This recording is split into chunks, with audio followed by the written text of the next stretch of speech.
Dirigidas, ¿no? Estaban pendientes las dirigidas. ¿Qué tal, qué tal, qué tal con todos? Comencemos con las dirigidas. Faltaba cerrar de la semana 21 las dirigidas, ¿verdad? Listo. Entonces, mira, vamos con el primer enunciado. Dice, al conjunto de instituciones, normas, principios que se encargan de obtener tributos para el Estado, ¿cómo se le conoce? Ahí varios ya me habían puesto su clave. Y efectivamente, ¿no? Se le conoce como sistema tributario, ¿no? El conjunto esquematizado, armado para poder, en este caso, pues, eh, establecer la orientación de tributos en favor del Estado, se le llama sistema tributario. Muy bien, vamos con la 2, ¿no? Vamos con la 2. Pues, a ver, déjame recordarme, creo que habíamos avanzado hasta las 6, me parece, y faltaba de las 7 en adelante. ¿Sí? No, no, no. Ah, ya, entonces seguimos. Me pareció. Dos, la institución estatal que recauda tributos para el gobierno central, ¿cómo se llama la entidad que recauda tributos para el gobierno central? ¿No? Y que se encarga de tomar medidas para recaudaciones del tributo. La Superintendencia Nacional de Administración, perdón, la Superintendencia Nacional de Aduanas y Administración Tributaria, ¿no? SUNAT, correcto, muy bien, SUNAT. Muy bien a los que están marcando, participando a través del chat. Te comento que, a ver, déjame verificar.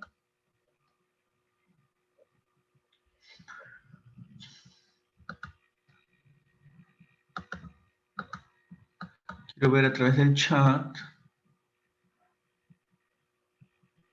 No puedo.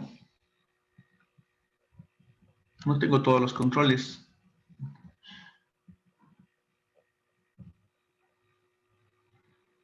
No hay problema. Listo, continuemos normal, ¿sí? Listo, vamos con la 3. Mira la 3, dice, el tributo que impone el Estado por el uso ocasional e individualizado de alguno de sus servicios, ¿cómo se llama?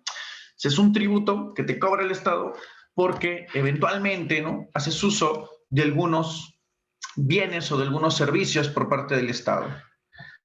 Por ejemplo, ¿no?, yo quiero, de forma eventual, voy a tener que sacar mi DNI, un duplicado, renovar mi DNI, tengo que hacer un pago y el beneficio es para mí, es individual el beneficio.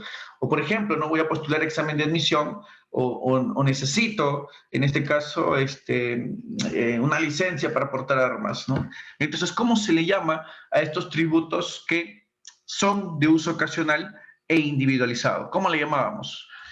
Se les llama, no son los impuestos. ¿Ah? Recuerda que los impuestos yo pago, pero el beneficio no es para mí de forma exacta, el beneficio es colectivo, es para todo el país.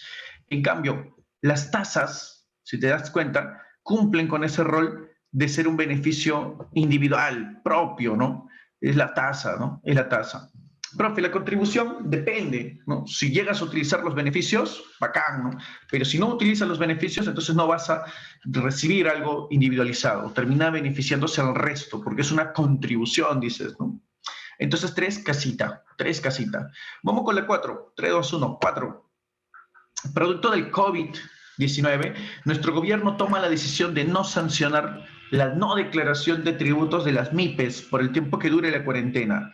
Esta decisión forma parte de la política de Estado. ¿En qué materia? ¿En qué materia corresponde las medidas hechas de exoneración tributaria o de no sancionar, en este caso, el incumplimiento tributario? Por no sancionar el incumplimiento tributario, ¿sobre qué materia es lo que ha tomado el Estado? Recuerda que habíamos dicho que todo lo que tiene que ver con políticas económicas, habían tres tipos de políticas: la política fiscal, la política monetaria, la política comercial.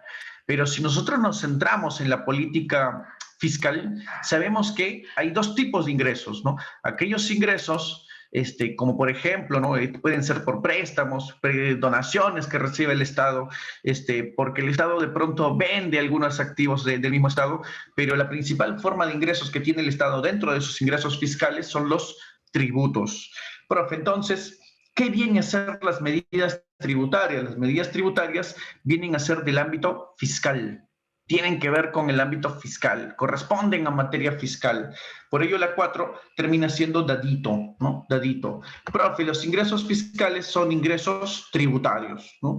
Algunos ingresos fiscales vienen por concepto de tributo. Profe, todos, no todos, pero algunos ingresos fiscales vienen por ingreso tributario. La política mercantil es más comercial. Sí, la mercantil es más con lo comercial, pero no se le llama mercantil, no se le suele llamar mercantil, ¿no? Pero es comercial. La monetaria tiene que ver con el control de la moneda, control de la inflación, ¿no? Entonces, 4 dadito. Muy bien, Johan me dice la 3, vamos con la 3. A ver, ahí está Johan. Rápido, rápido, porque el día de hoy tenemos que hablar de presupuesto público. Sí, presupuesto público tenemos que hablar. 5, vamos con la 5. 5. Los aranceles son tributos que se cobran por la importación de bienes que llegan del exterior. Según la Constitución Política, ¿quién crea los aranceles? A ver si has leído tu material. Muy bien, Ángel. Sí, revisó el material, Ángel, ¿no? Claro, si lo respondes ahorita, recién estás respondiendo ahorita y no has revisado tu PPT, yo te dije la clase pasada que de preferencia, ahí en la tardecita nada más respondas para que te acuerdes y revisando tu PPT, ¿no? Si lo has hecho así, vas a poder responder este enunciado. Si te estás acordando, puede que te hayas olvidado. ¿Sí? A ver, recuerda qué decía la Constitución. La Constitución Política del Perú decía, ¿no?, en uno de sus tantos artículos, decía que los tributos son creados, derogados, modificados, o se establece una exoneración por ley o decreto legislativo en caso de delegación de facultades. Profe, ¿qué significa? Que son creados por el Congreso o son creados por el presidente de la República, pero con facultades legislativas dadas por el Congreso. O sea, son las dos menciones que te dice la Constitución. Sin embargo, ahí mismo dice, salvo el caso de aranceles y tasas, las cuales pueden ser creadas por decreto supremo. Eso es lo que establece la Constitución. Entonces, si te dice que los aranceles y las tasas pueden ser creadas por decreto supremo, pregunta, en el decreto supremo, que yo me tomé tiempo la clase pasada de explicarlo, en el decreto supremo, el presidente tiene que pedir permiso o facultades legislativas al Congreso o lo puede hacer por sí mismo. Lo puede hacer por sí mismo. Entonces, profe, en conclusión, ¿cómo son creados los aranceles? Porque aquí te están hablando específicamente de los aranceles. Son creados por el Poder Ejecutivo. Está dentro de las facultades del presidente poder él mismo establecer el caso de los aranceles, ¿no? Entonces, ahí tienes el caso de las 5. Abril, si no me equivoco, es Abril. Sí, correcto. Abril me dice la 1 y la 2. Ya, rapidito, Abril, tómale foto a la 1 y la 2. Ahí está la 1. 3, 2, 1, Abril. Listo, pasamos a la 2.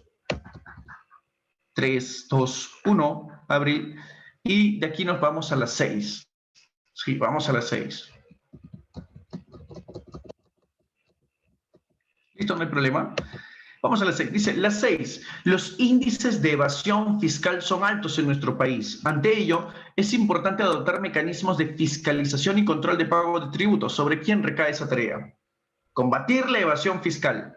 ¿Quién va a estar verificando ahí que no haya evasión fiscal? SUNAT, bueno, esto tiene que ver con SUNAT, ¿no? La Superintendencia Nacional de Aduanas y Administración Tributaria, pues es SUNAT la entidad encargada en este caso de combatir la evasión fiscal, ¿no? La defraudación tributaria, ¿no? La informalidad, es la que va a estar. Vamos con las 7, 3, 2, 1, 7. Hace un año atrás, Bruno no paga impuestos a la renta, ya que sus ingresos eran más bajos. Hoy, que cuenta con un mejor empleo y sus ingresos superan la base imponible, es decir, superan la base establecida para el pago, debe pagar este tributo. Con esto, ¿qué podemos afirmar? Que este impuesto, ¿qué es el impuesto a la renta? Muy bien, Ángel. Claro, se están centrando en una característica del impuesto. Profe, ¿qué se están centrando? En la naturaleza, ¿no? Que prácticamente te dice, más ganas, más pagas. Menos ganas, menos pagas. Profe, en otras palabras, ¿en qué se está centrando? Se está centrando, muy bien, César y Ángel, se está centrando en la progresividad del impuesto, ¿no? En el hecho de que sea progresivo. Si tú ganaras mucho más, más todavía te afectaría, mientras que si ganaras mucho menos, menos este impuesto te afectaría, ¿no? Te haría cosquillas, pues, ¿no? ¿Por qué? Porque dada la naturaleza que tú tienes, poquito afrontarías el impuesto. En cambio, si más ganas, ahí sientes que este impuesto te afecta mucho más. Es progresivo. Siete casita. Vamos con la 8. Dice, de acuerdo a SUNAT, en abril del 2020, los ingresos tributarios del gobierno central ascendieron a 7.761 millones de soles. Parece un montón, ¿no? Sin embargo, esta cifra representa una caída del 41,2% en términos reales respecto a abril del 2019. Esto implica en nuestro sistema tributario. ¿Qué ha pasado en nuestro sistema tributario? Se han logrado recaudar menos respecto al PBI que se genera en el país. Entonces, ¿qué significa? ¿Qué fue lo que pasó en nuestro país? A ver, ¿quién marca ahí? Por ahí algunos me dicen, profe, la caída de la evasión tributaria, más bien yo te diría, analiza, por COVID, producto del COVID, el PBI ha disminuido, ¿no? Ha disminuido un poco. Profe, entonces, ¿qué es lo que ha pasado? Producto de ese PBI, más bien, se ha tratado de nivelar con la acción de muchos informales. ¿Y qué hacen estos informales? Evaden. Entonces, más bien ha habido un aumento de la evasión tributaria. Por eso es que se está recaudando menos. Está habiendo mucha evasión tributaria. Profe, la reducción de la base imponible. La base imponible es la base sobre la cual se pone el impuesto. No, la base imponible en nuestro país no es que se haya reducido. Recientemente se está actualizando, pero no es que se haya reducido. Por lo tanto, también está descartado. La base imponible se ha mantenido, ¿no? Lo que se tenía que pagar cuando eran 5 IT sigue siendo lo mismo, sigue siendo lo mismo el impuesto a la renta, sigue siendo lo mismo el IGB. Entonces, no, la base imponible se ha mantenido. Profe, ¿un incremento de la recaudación tributaria? No. O sea, acá lo que te están diciendo es que se ha disminuido la recaudación tributaria. Profe, ¿qué es lo que ha ocurrido? Debido al alto índice de informalidad en este año en nuestro país y sobre todo a la evasión tributaria, lo que ha habido en ese año es una caída de la presión tributaria. La presión tributaria ha disminuido contundentemente, ¿no? Contundentemente ha bajado la presión tributaria. Entonces la 8, como bien dice ahí César y Stephanie, es avioncito, ¿no? Profe, ¿qué era la presión tributaria? Lo que logras capturar del PBI. Todo lo que se ha hecho en nuestro PBI, lo que logras capturar el estado de nuestro PBI, ya eso ha disminuido terriblemente, ¿no? El índice de informalidad y evasión ha sido terrible. Vamos con la 9. 9 dice, uno de los impuestos más importantes para el Estado es el IGB, el cual genera grandes ingresos para el país. Entre las siguientes actividades señale aquella que se encuentre grabada con este impuesto. Ahora, mira las claves aquí porque se han actualizado las claves, ¿sí? Si con las claves que tienes en tu boletín no hubiera habido respuesta, pero aquí se han actualizado todas las claves para que pueda haber respuesta. A ver, lúcete, por favor, dime la 9, ¿cuál saldría? Te comento que lo cultural y la educación no está sujeto a IGB, por lo tanto la ley ya está descartada. Profe, ¿por qué está descartado? Los libros escolares están descartados. No, eso desincentiva lo que viene a ser, en este caso, la educación. ¿Y qué dice el Estado? No hay que ponerle traba a la educación, entonces no le coloca IGB a la venta de libros de educación escolar. Profe, ya está descartada la D, ¿qué más? La reventa de entradas al estadio. Fatal, pues no, lo informal no paga IGB. Dice, la prestación de servicios individuales e informal, ¿no? Me atiendo en una peluquería, pero sé que esa peluquería es informal, ¿no? No me va a dar boleta, también está descartado. Comerme mi pollito, ya me está dando hambre, mi pollito a la brasa en un restaurante formal de barrio. Ya, sí, pues, ¿no? Sí, si es un restaurante formal y de barrio, está obligado a darme mi boleta de pago, ¿no? Yo tengo que exigirlo, porque es formal. Las actividades formales están obligadas a ello, ¿no? Date cuenta que se han actualizado las claves para que encuentres esa alternativa, si no, no iba a haber clave, ¿no? Por ejemplo, los términos formales e informales se han agregado. Entonces, 9, barquito. Vamos a la 10. Luego de realizar un trabajo de investigación acerca del sistema tributario en Perú, Joaquín Sánchez, estudiante de contabilidad, concluye que la institución que dirige la política tributaria, la dirige, la diseña, ¿no? La orienta, ¿quién es? ¿Quién dirige, diseña, orienta esa política tributaria en nuestro país? Habla, política tributaria. Muy bien, claro. ¿No? Tu ministra, mi ministra, nuestra ministra María Antonieta Alba Luperdi es la responsable de esa institución y estás hablando pues del Ministerio de Economía y Finanzas, ¿no? Ahí está, el MEF, ¿no? La 10 tiene que ver con el MEF. Muy bien. 10 entonces, dadito, ¿no? Dadito, la 10, dime que sí, ¿no? Dime que sí. Y vamos a la 11. Vamos a la 11. 11. Las actividades de limpieza pública, mantenimiento de áreas verdes, seguridad ciudadana que los gobiernos locales realizan en cada distrito se financia con el pago que cada familia realiza del denominado. Claro, eso corresponde pues al arbitrio, ¿no? Al arbitrio, claro, muy bien, excelente, excelente. El arbitrio, ¿no? Ahí está. Esto corresponde al arbitrio, ¿no? Gracias al arbitrio, por tu zona. Claro, gracias al arbitrio por tu zona, pues hay serenazgos, ¿no? Tú llegas tarde a tu casa, pero te sientes seguro porque en tu distrito, en cada esquina hay un serenazgo, ¿no? Por eso te sientes tranquilo en tu distrito. Ah, me dicen que es el subsidio. Ya, el subsidio, muchachos, viene a ser lo que se aplicó, bueno, lo que aplicó Alan García, ¿no? En su primer gobierno. No he dicho suicidio, no he dicho subsidio, ¿no? El subsidio, ¿no? El subsidio es pues pagarle, ¿no? A las empresas para que ellas puedan venderte a un precio menor, ¿no? A eso le llamamos subsidiar. Por ejemplo, ¿no? El caso del Estado, ¿no? Vizcarra, no sé si te acuerdas que otorgó subsidio a las empresas de transporte, porque las empresas de transporte dijeron, no nos sale rentable con las normas seguir trasladando a la gente, y como no nos sale rentable, entonces vamos a dejar de operar, ¿no? ¿Y qué hizo Vizcarra? Vizcarra otorgó un subsidio para que ellos puedan, en este caso, pues, continuar con su actividad. A ver, por ahí me dice alguien, esto lo hacen los gobiernos izquierdistas. No necesariamente. Eso depende, ¿no? ¿Cómo es que se aplique el subsidio y en qué condiciones se aplique? Por ejemplo, mira, Donald Trump hace bastantes subsidios en su país y no creo que alguien crea que Donald Trump tiene que ver con algo de izquierda, ¿no? Lo hace para proteger su mercado nacional, ¿no? Entonces ahí tienes el caso de subsidio. Sí, yo por ejemplo también considero lo mismo que dices por ahí, Ángel, respecto al gobierno de Vizcarra, ¿no? Que de izquierdista no tiene nada. Y también aplica el subsidio. Profe, ¿para qué hacer subsidios? Obedece a ciertas particularidades, ¿no? Claro, lo habitual es que los gobiernos neoliberales, que se les suele decir de derecha, no suelen utilizar mucho el subsidio. Profe, ¿eso significa que jamás lo contemplan? No, sí lo hacen en situaciones extraordinarias, como el caso de Donald Trump, ¿no? Para el comercio exterior aplica subsidios a sus nacionales. Y en el caso de Vizcarra hizo subsidios a las empresas de transporte porque no querían operar, ¿no? Y esto hubiera estancado toda la economía en general. Entonces ahí tienes el caso del subsidio. Pero no corresponde el tema de hoy.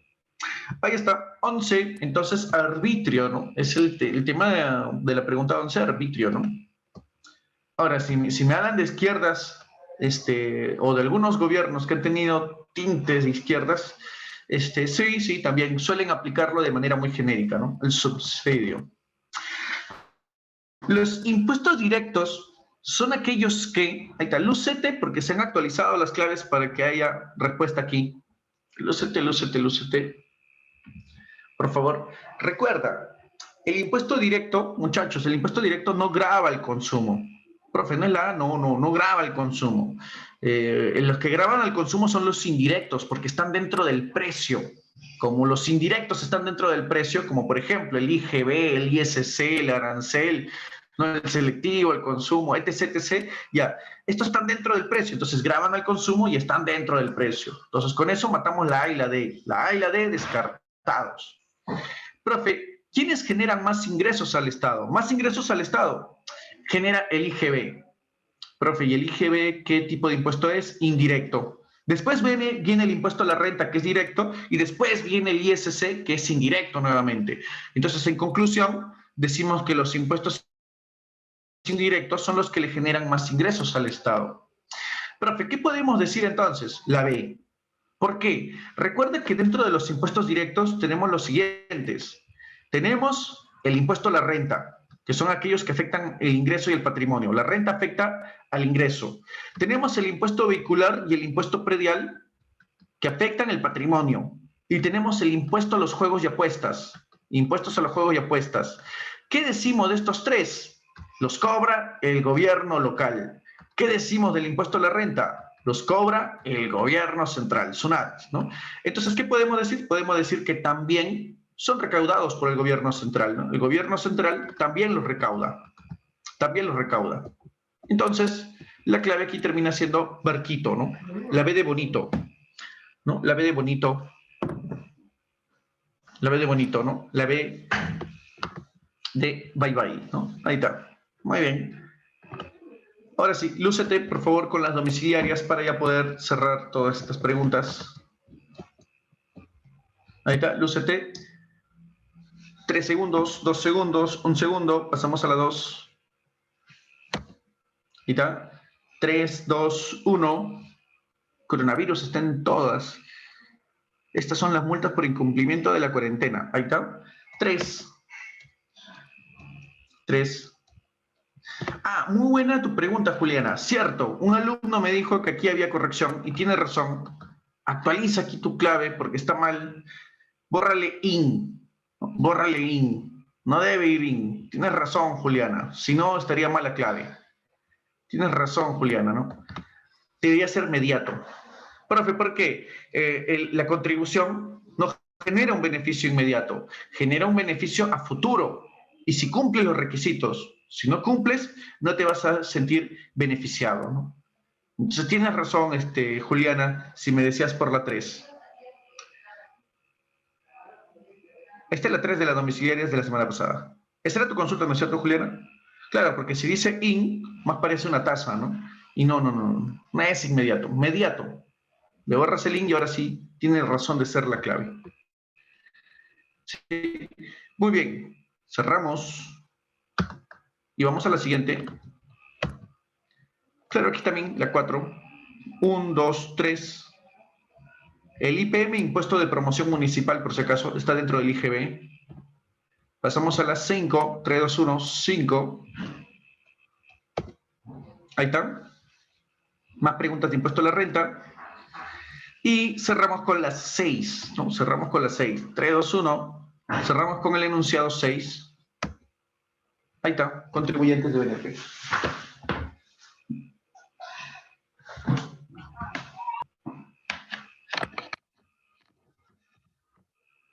Listo. Con eso, muchachos, hemos cerrado. Con ustedes ha sido un gusto, un placer. Ah, no. Mentira. Recién vamos a iniciar la semana. La costumbre de que cuando se pasan las claves ya se está acabando la clase. Ahora sí, vamos a comenzar, ¿no? Vamos a comenzar. Espero que ya hayas tenido el tiempo suficiente de reflexionar todo lo que ha sido la clase pasada.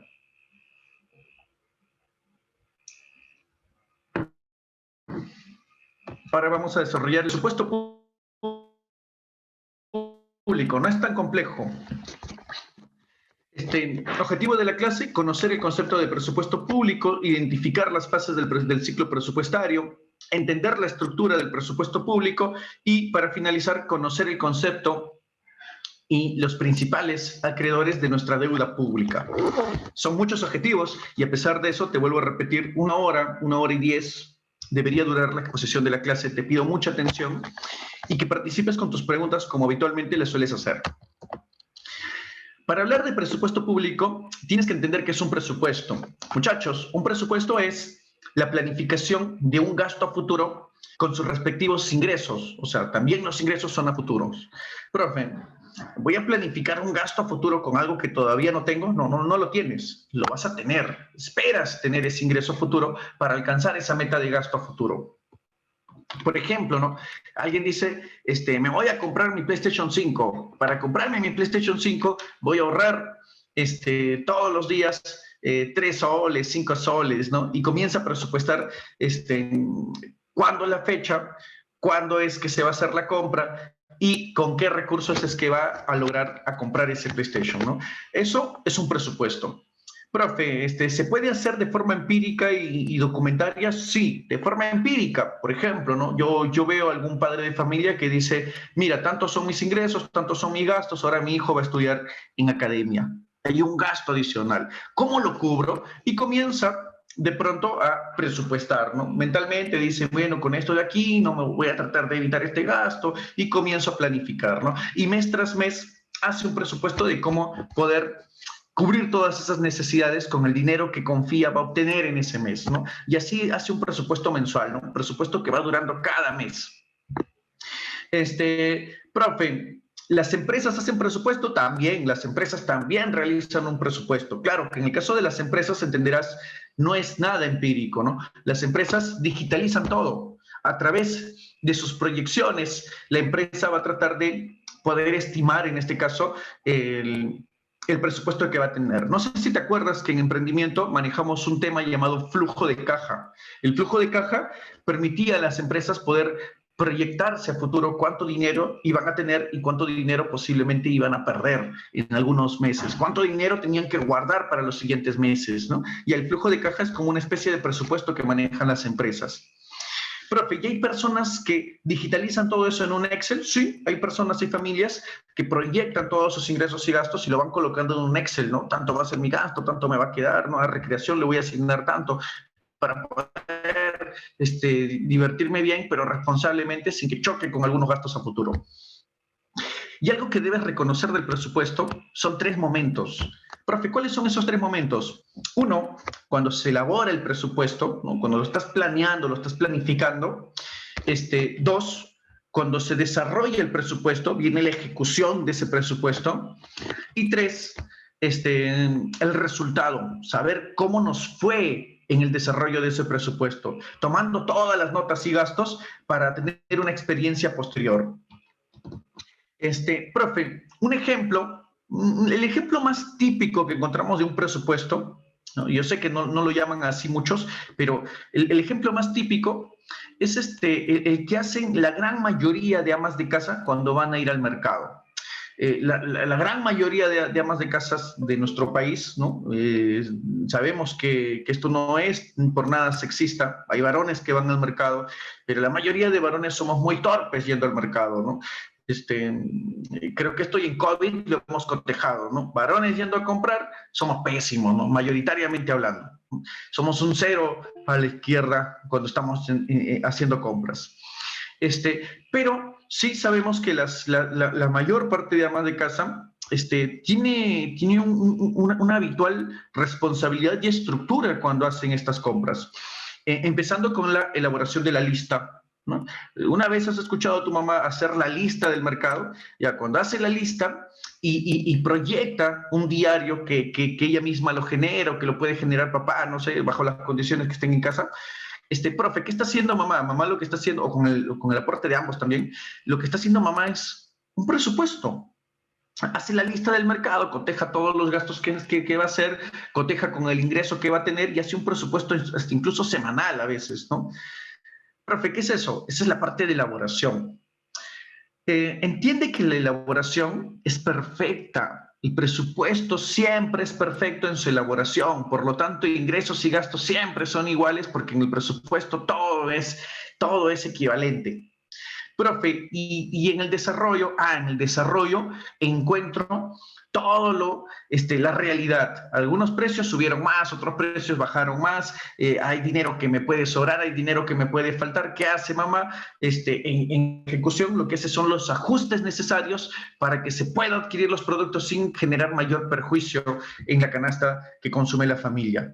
Entonces la ejecución es la realidad, ¿no? Es cuando se lleva a cabo el presupuesto planificado. Y finalmente, cuando viene tu mamá del mercado, ¿qué hace? Un cuadro comparativo, ¿no? Comienza a sacar las cuentas, comienza a decir, tanto me faltó, tanto me sobró, de esta forma lo cubrí, mañana tengo que planificar de otra forma, o la siguiente semana tengo que planificar de otra forma, porque algo pasó con los precios. Profe, entonces, ¿qué ocurrió ahí? Lo que está haciendo mamá es sacar las cuentas. Date cuenta, 3 momentos del presupuesto: la elaboración, la ejecución y el resultado, ¿no? Entonces, bajo esos tres momentos, tenemos que entender ahora el presupuesto del Estado. ¿Qué es el presupuesto público? Es un instrumento de gestión, porque a partir de este documento, el Estado va a poder llevar a cabo a la realidad todo lo que viene a ser sus funciones, ¿no? El Estado va a comenzar a diseñar todas sus funciones a partir de los ingresos por tributos que tenga. Este documento le permite al Estado poder planificarse, ya que se establece gastos durante un periodo de tiempo. Profe, ¿cuál es ese periodo de tiempo? En el caso del Estado, es un año. A ese año en el cual se va a llevar a cabo el presupuesto, se va a ejecutar el presupuesto, se le llama año fiscal.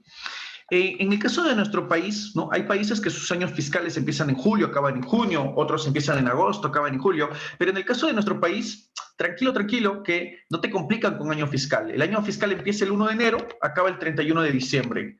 Profe, ¿qué significa? Significa que un año fiscal para nuestro país es un año común y corriente. Eso es un año fiscal. Claro, claro, claro. Muy bien, Ángel. El presupuesto público le termina sirviendo al Estado para que de esa forma pueda saber qué tanto va a gastar al momento de desarrollar alguna obra, por ejemplo. Ajá. Claro, cuánto tiene presupuestado para poder hacer el pago de una obra, ¿no? Eso a través del presupuesto. Eh, y ojo, este año fiscal equivale para todas las entidades del sector público, es decir, todas las entidades del sector público están sometidas a esperar ese tiempo que vaya a durar el año fiscal. Entiende, no solo estamos presupuestando el gasto, algunos relacionan esto, el presupuesto significa lo que yo voy a gastar. No, el presupuesto es lo que el Estado cree durante ese año va a obtener y lo que el Estado cree durante ese año puede gastar. Si el Estado dice, me estoy presupuestando 100 millones de soles, ¿qué significa? Eso es lo que el Estado cree que en un año va a poder recaudar de tributos y es lo que cree el Estado en un año va a poder gastar, lógicamente, ¿no? Si es lo que logra recaudar, entonces es lo que el Estado cree que va a poder gastar. Eso es presupuestar, ¿no? Planificar gastos con dinero que crees que vas a obtener a futuro. En la teoría, el Estado siempre busca el equilibrio. Profe, en la práctica, ya te dije, en la ejecución siempre pasan situaciones distintas. Por ejemplo, ¿no? Aquí planteamos 3 datos que se han proyectado en el presupuesto 2020, ¿no? Y que están autorizadas para poder llevarse a cabo, porque es lo que se había planificado. Nuestro Estado había proyectado un presupuesto, mira, de 177.000 millones de soles, ¿no? Más de 177.000 millones de soles. Es lo que había presupuestado para este año. Es decir, es lo que el Estado creía podía recaudar y también lo que el Estado cree puede gastar. Educación y salud iban a ser las 2 principales prioridades y otra prioridad que le estaba dando era la gestión de riesgo, que es la planificación para el caso de desastres naturales, ¿no? La prevención, trabajar más con la parte preventiva. Sin embargo, hubieron algunos aspectos que son fuera de la planificación que van a hacer que este año no logres recaudar los 177.000 millones y pico de soles que te habías proyectado. No lo vas a poder recaudar. Y lo mismo tampoco vas a poder gastar, ¿no? Profe, ¿por qué? Porque algunas actividades se tuvieron que cancelar. La pregunta, ¿qué crees que no se tuvo en cuenta en este año, por lo cual el presupuesto no va a ser tal cual? Claro, el COVID, pues, ¿no? El COVID. El hecho del COVID, ¿no? Ha hecho que no logremos recaudar todo ese monto, ¿no? Ya está estimado que a fin de año vas a recaudar, pero no todo ese monto. Y hubieron algunos sectores en los cuales decía que tenías que gastar algo y vas a gastar mucho más, y en otros decía que tenías que gastar algo y vas a gastar mucho menos, porque ya pasaron los tiempos de ejecución. Profe, algunos sectores en los cuales se terminó gastando más, salud, por ejemplo. Salud tenía un presupuesto y a pesar de que se le había dado un poco de énfasis en ese sector, se ha gastado mucho más de lo que se esperaba, ¿no? Debido al COVID. Debido al COVID. Y de igual forma en educación. Pero, por ejemplo, en política de gestión de riesgo, lo que se había proyectado se iba a gastar, se gastó menos, ¿no? Se gastó mucho menos. ¿Debido a qué? Lógicamente, debido al COVID. Eso referente al presupuesto. A pesar de eso, se cumple con el criterio de multianualidad. Profe, ¿qué es la multianualidad? Año tras año, el presupuesto debería ser mayor a uno anterior, debido a que todos los años los precios suben, todos los años la población aumenta y supuestamente todos los años la economía crece. Entonces, si todo crece, si todo aumenta, no vas a destinar lo mismo que un año anterior, se debe destinar más. Bajo el principio de multianualidad, el 2021, tú estás presupuestando mucho más, ¿no? Para el 2021, nuestro Estado, como sea, piensa que va a poder obtener 183.000 millones de soles, es lo que está proyectando, está tratando de basarse en una realidad, y que este monto es el que nosotros vamos a gastar, que este es el monto que nosotros vamos a poder cubrir en gastos el otro año, ¿no? 183.000 millones, o decir, más o menos, estamos hablando de unos 6.000 millones adicionales, ¿no? Aproximadamente. Listo. Bajo eso, yo te pregunto, ¿se llega a entender la introducción del tema? ¿Se llega a entender qué es presupuesto público y de qué es lo que vamos a hablar el día de hoy? Fácil, ¿no? Fácil. Profe, todos los ingresos y gastos del Estado y cómo es que el Estado se financia para cubrir todos sus gastos. Ajá, eso es lo que vamos a desarrollar. Me dicen que sí. Entonces, analicemos los principios presupuestarios. Profe, ¿qué son los principios presupuestarios? Son aquellos que al momento de diseñar mi presupuesto yo tengo que respetar. Son una especie de lineamientos, de guías que me permiten orientarme al momento de elaborar un presupuesto, como los siguientes. Por ejemplo, el principio de claridad. Profe, ¿qué significa? Cuando elaboramos el presupuesto, están todos los gastos detallados ahí. Ya, debe ser de fácil comprensión, no solo para el congresista, sino para cualquier ciudadano. Profe, ¿por qué? Yo, Paul Rivera, yo puedo saber en qué va a gastar mi alcalde y cuáles son los ejes y las obras principales, no obra por obra, no obra por obra, pero al menos sí los ejes y cuánto monto está destinado a ciertos proyectos. Y si yo creo que mi alcalde se está gastando la plata y no lo está cumpliendo, o no se está materializando lo que dijo que iba a gastar, entonces yo puedo exigir a mi autoridad una rendición de cuentas. Profe, y si mi autoridad no me responde o tengo pruebas contundentes de que mi autoridad se está malgastando el dinero, lo puedo acusar a través de la Contraloría General de la República. Siempre podría hacer eso si entiendo el presupuesto. Pero si yo no entiendo el presupuesto, si prácticamente leo el documento y no me es de fácil entendimiento, yo no podría fiscalizar a mis autoridades. Por lo tanto, principio de claridad. Cuando se elabore un presupuesto, debe ser de fácil comprensión. Todos podemos entender ese presupuesto público. Profe, ¿qué más? Otro, principio de universalidad. ¿Qué es universalidad? Todo, absolutamente todo ingreso y todo gasto debe estar contenido en el presupuesto. Aquí no puede haber falsas proyecciones, como por ejemplo, ¿no? Una autoridad sabe que va a tener un ingreso adicional en su municipio y lo oculta. No estarías cumpliendo el principio de universalidad. U otro, gastos. De repente hay un gasto oculto que tiene planificado el municipio y no lo menciona, pero en la práctica lo realiza. No se puede. Todo ingreso y todo gasto debe ser registrado en el presupuesto público para que pueda tener su asignación presupuestaria. Principio de documentación. Oye, voy a hacer un puentecito nada más. Ah, ya, qué chévere, ¿no? ¿Cuánto necesitas? ¿Medio millón o 1 millón? No, 10 millones. ¿Cómo? 10 millones. ¿Cómo así? Si un puente no vale 10 millones. No, es que yo creo que eso me va a salir caro porque es último modelo. Ah, ya, si crees así, documento en mano.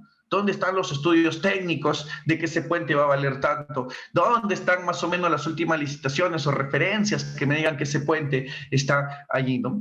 O de repente, no, vamos a hacer el puente porque yo creo que en mi distrito todos se van a volver formales. ¿Ya? ¿Dónde están los estudios técnicos y proyección y el plan de trabajo que dice que vas a incrementar la informalidad en tu zona? ¿Ya? Que vas a incrementar, perdón, el sector formal en tu zona. Entonces, todo eso, principio de documentación, tus ingresos y tus gastos que tú proyectes deben estar debidamente sustentados. Si no tienen o no están debidamente sustentados, entonces no estarías presupuestando bien una actividad. Principio de documentación. Otro, principio de publicidad. Profe, ¿qué es el principio de publicidad? Todo presupuesto público debe ser publicado en el diario El Peruano. ¿Por qué? Porque el presupuesto público, una vez que está aprobado por el Congreso, tiene el rango de ley. Como tiene el rango de ley, entonces debe ser aprobado en el debe ser, perdón, publicado en el Diario El Peruano, porque en el Diario El Peruano es donde se publican todas las normas. ¿Sí? Principio de equilibrio. Profe, ¿qué es el principio de equilibrio? Significa que todos los gastos que yo proyecte deben tener sus respectivos ingresos, ¿no? Es algo así como que tú me digas que en tu casa, ¿no? Digan, ¿sabes qué, hijo? El siguiente mes vas a tener PlayStation 5, ¿no? Oye, qué chévere, voy a tener mi PlayStation 5. Y lo proyectan y lo planifican, pero al final no se desarrolla. ¿Por qué? No se desarrolla porque no había presupuestado el ingreso correspondiente para comprar el PlayStation 5. Una cosa distinta es que tu familia diga, ¿sabes qué? Vamos a comprar el PlayStation 5 porque me van a dar mi gratificación, con la gratificación lo compro, voy a tener un préstamo, sale mi junta o algo que permita poder cubrir ese gasto. Entonces, todo gasto debe tener su partida de ingreso correspondiente, ¿no? Aquí mismo lo dice, está prohibido incluir autorizaciones de gastos sin el financiamiento correspondiente. Por eso es que en la planificación, siempre el presupuesto va a ser equivalente el ingreso con el gasto. Profe, en la práctica eso no se cumple, pero al menos en lo presupuestado, el ingreso y el gasto van a ser equivalentes, ¿no? Van a ser equivalentes en la planificación, en el presupuesto. Profe, si en la práctica no se cumple, ya vemos cómo hacemos para que se pueda desarrollar ello o si se tiene que omitir, pero al menos en la planificación sí tiene que estar con su ingreso real, ¿no? Profe, en conclusión, ¿qué es el principio de equilibrio? El principio de equilibrio te dice que los gastos proyectados deben ser igual a los ingresos proyectados. No debe sobrar, no debe faltar. Profe, ¿tampoco debe sobrar? No, no debe sobrar. Si sobra, significa entonces que lo debes destinar a algún otro rubro, ¿no? Profe, si falta, debes buscar los mecanismos para encontrar el equilibrio o simplemente anular ese gasto innecesario, ¿no? Porque no hay forma de poder financiarlo. Y otro principio más, por aquí, principio de exactitud. Profe, ¿qué es el principio de exactitud? No mentir, no falsear para obtener un falso equilibrio. ¿Tú imaginas que en nuestro país digan, oye, vamos a ser sede del próximo Mundial de Fútbol, vamos a hacer 10 estadios tipo Santiago Bernabéu para el 2021? Lo máximo, ¿no? La gente va a decir, oye, qué chévere, ¿no? Perú, sede mundial. Ya estamos clasificados. Ya, pero aguanta. ¿Con qué vas a hacer esos 10 estadios? No, ¿sabes con qué lo vamos a hacer? Mira, tengo esta idea tremenda. Dice las estadísticas que en nuestro país el 70% del país es informal. Como el 70% es informal, para el 2021 todos van a ser formales. Se acabó. Todos formales, sobrado, hacemos 10 estadios Santiago Bernabéu. Y sí, ¿no? Posiblemente sí se tenga razón. La pregunta es, ¿tú crees que el otro año, de aquí a un año, vamos a hacer que todos sean formales? No, pues es imposible. Entonces, ¿qué están haciendo? Estás mintiendo, estás tratando de obtener un equilibrio falso para aprobar un gasto presupuestario. Entonces, profe, ¿qué es eso? No estás cumpliendo el principio de exactitud. Profe, ¿se cumple el principio de equilibrio? Sí, se cumple el principio de equilibrio. Mira, todo el Perú formal, hago 10 estadios. Ahí está. Tengo el ingreso, tengo el gasto. Pero no está siendo exacto. ¿Todo el Perú va a ser formal? No. Entonces, ¿por qué estás proyectando un gasto alucinante si no estás siendo exacto con la información? Por eso te digo, no hay que falsear para obtener un equilibrio ficticio, hay que ser reales, ¿no? No, el otro año la formalidad va a avanzar en un 2%, ya, excelente, ahí tengo un ingreso adicional, vamos a hacer que todos sean formales en un 2% más. Sobre esa base y esperando que se cumpla ello, veamos qué tanto podemos incrementar de gastos. Ahí se cumple el principio de exactitud. ¿Sí? Y por último, principio de exclusividad. Profe, ¿qué dice el principio de exclusividad? El único que puede aprobar el presupuesto público, es el pueblo. Profe, el pueblo somos muchos, ya este tema ya te lo sabes. Entonces, los representantes del pueblo, los 130 honorables, incorruptibles, dignos padres de la patria, que representan a toda la nación. Ellos serán quienes aprueben el presupuesto público. Profe, el Congreso, el Poder Legislativo, principio de exclusividad, el Poder Legislativo es quien debe discutir y aprobar el presupuesto público. ¿Sí? Pregunta, clase. ¿Hasta aquí todos los principios claros, entendibles, manejables? ¿Hay alguna duda con algún principio? Por favor. ¿Qué dicen?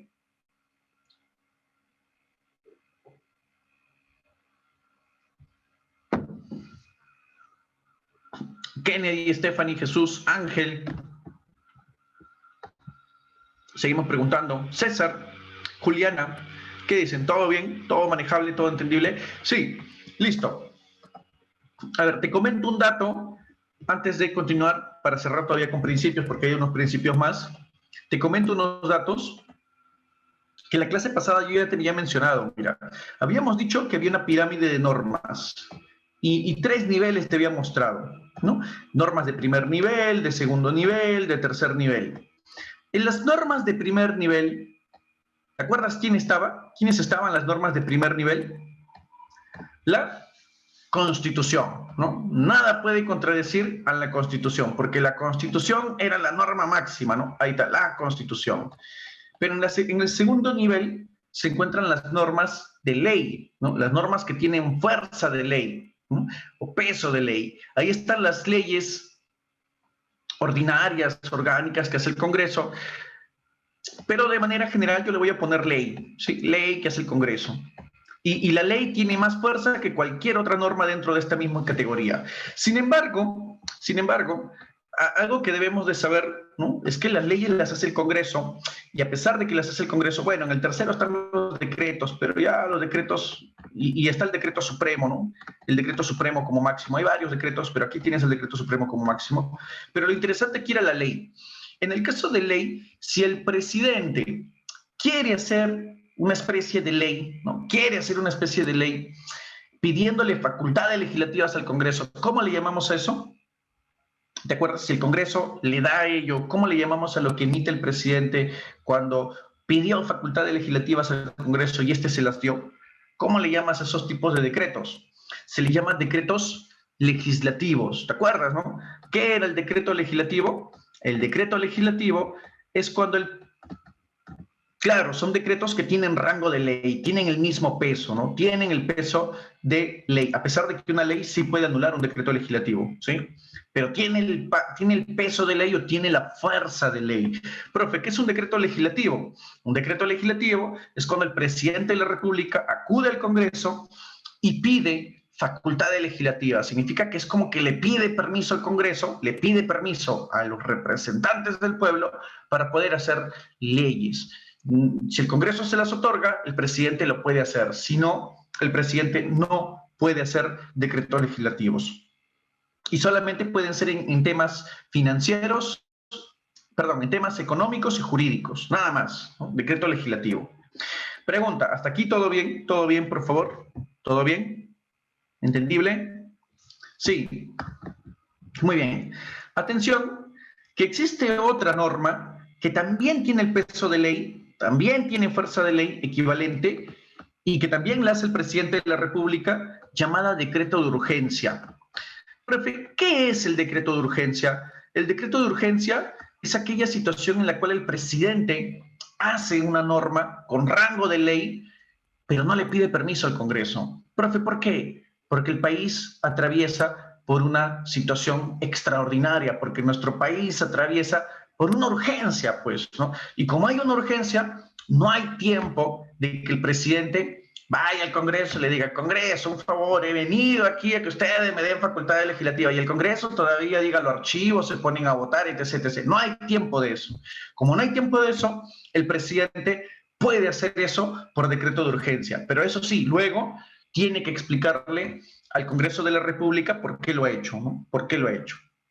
Luego le tiene que explicar al Congreso, y el Congreso incluso podría anular tranquilamente el decreto de urgencia. O sea, tiene esa capacidad de poder anular el decreto de urgencia. Eso es un decreto de urgencia. Entonces, ¿qué dice la Constitución? La Constitución dice lo siguiente, dice que hasta el 30 de noviembre el Congreso tiene para aprobar el presupuesto público por ley. Eso es lo que dice la Constitución. ¿Cómo se aprueba el presupuesto público? Por ley, ¿no? Hasta el 30 de noviembre. Si el Congreso no lo hace hasta el 30 de noviembre, dice la Constitución que entonces el presupuesto se aprueba por decreto legislativo. Es decir, si el Congreso se pasa de la fecha, entonces el presidente acude al Congreso y le dice, Congreso, tú ya no puedes aprobar el presupuesto. La Constitución dice que ya te pasaste, ya no puedes, ya. Entonces dame facultades para poder hacer el presupuesto. Eso sería rochoso para el Congreso, pero en caso extraordinario ocurriese algo así, se haría así, ¿no? Se haría así. Nunca ha ocurrido ello. Y con esta Constitución al menos nunca ha ocurrido. Pero lo que sí ha ocurrido y es extraordinario con esta Constitución, es de que un presupuesto se aprobó por decreto de urgencia. El año pasado se aprobó por decreto de urgencia. Profe, ¿qué ocurrió? Ocurrió algo extraordinario, por las cuales el presidente no podía esperar al Congreso hasta el 30 de noviembre a que apruebe el presupuesto, ni tampoco le pidió permiso al Congreso para aprobar el presupuesto, sino que simplemente lo lanzó por decreto de urgencia y encima, mira, estábamos 22 de noviembre.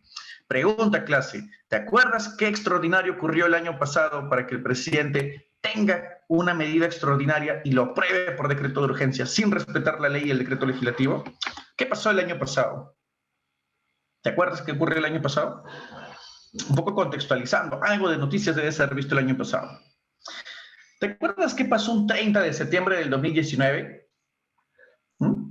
¿Te acuerdas que tenías dos presidentes al mismo tiempo? ¿Te acuerdas que apareció Salvador del Solar en pleno Congreso y más horas más tarde, claro, ¿no? Dijo disolver, ¿no? Profe, ¿qué pasó? No había Congreso, pues. No había Congreso. El año pasado no hubo Congreso. Como no hubo Congreso, entonces el presidente no pudo esperar que el Congreso apruebe la Constitución por ley, ni tampoco el presidente le iba a pedir permiso al Congreso porque no había Congreso. Profe, ante esa situación, el presupuesto público se aprueba por decreto de urgencia. Entonces ahí tienes un ejemplo de decreto de urgencia. Déjalo para cívica, cuando yo te diga, dame un ejemplo de decreto de urgencia, ahí tienes un ejemplo de decreto de urgencia. Profe, ¿en qué caso se hace? En una situación extraordinaria, una situación que lo amerite. Entenderás que el año pasado era una situación que lo ameritaba, si no, no teníamos presupuesto público. ¿Sí? Pregunta, ¿hasta ahí todo bien, entendible, manejable? ¿Se entiende qué es el decreto de urgencia? Es una situación extraordinaria donde por alguna razón no hay tiempo de pedirle permiso al Congreso. Y el año pasado no había Congreso, pues no había forma de pedirle permiso. Sí, excelente. Entonces, de manera general, debería siempre hacerse por ley o por decreto legislativo, salvo situaciones excepcionales. Muy bien, vamos con otros principios, mira, ¿te parece? Vamos con otros principios. Dicen principios actuales, en realidad son otros principios. Anota ahí algunos conceptos. Eficiencia en el uso de recursos. Profe, ¿qué significa? Si tú fueras una autoridad y a ti te dicen que el año que viene vas a tener 10 millones de soles, habla. ¿Cuándo serías eficiente? ¿Cuando tratas de hacer más y mejores cosas con esos 10 millones o cuando tratas de hacer menos y peores cosas con esos 10 millones? ¿Dónde serías eficiente en el uso de recursos, no? Y eso es eficiencia en el uso de recursos. Bueno, profe, cuando puedo hacer mucho más y mejores cosas con esos 10 millones. Claro, por ejemplo, ¿no? Hacer puentes que de repente pueden ser costosos, pero que vayan a durar 100, 150 años. Genial, ¿no? Carreteras que no necesiten tanto mantenimiento, ¿no? O incluso de repente puedo hacer algunas ayudas de carácter social en mi distrito, ¿no? Algunos mantenimientos de parque, etc, etc. Cuando pueda hacer mucho más y mejores cosas. Profe, si hago un puente que luego se cae, perdón, se desploma, no, pues ahí significa que no presupuesté algo estable, ¿no? Simplemente se presupuestó por presupuestar y eso sería terrible, pues, ¿no? Profe, presupuesto una carretera que solo tiene una pasada de asfalto y después, al siguiente año ya está destrozado, ya, ¿no? Pareciera que nunca hubiese habido carretera ahí. Fatal, pues, fatal. Entonces, la idea es ser eficiente en el uso de recursos, no malgastar recursos que son del Estado. Porque tú puedes ser una autoridad, podrás decir yo lo hice, en realidad tú no lo hiciste. A mí yo detesto cuando veo un cartel y que dice, tal autoridad lo hizo. Fatal, no lo hizo la autoridad. Él es el encargado de gestión.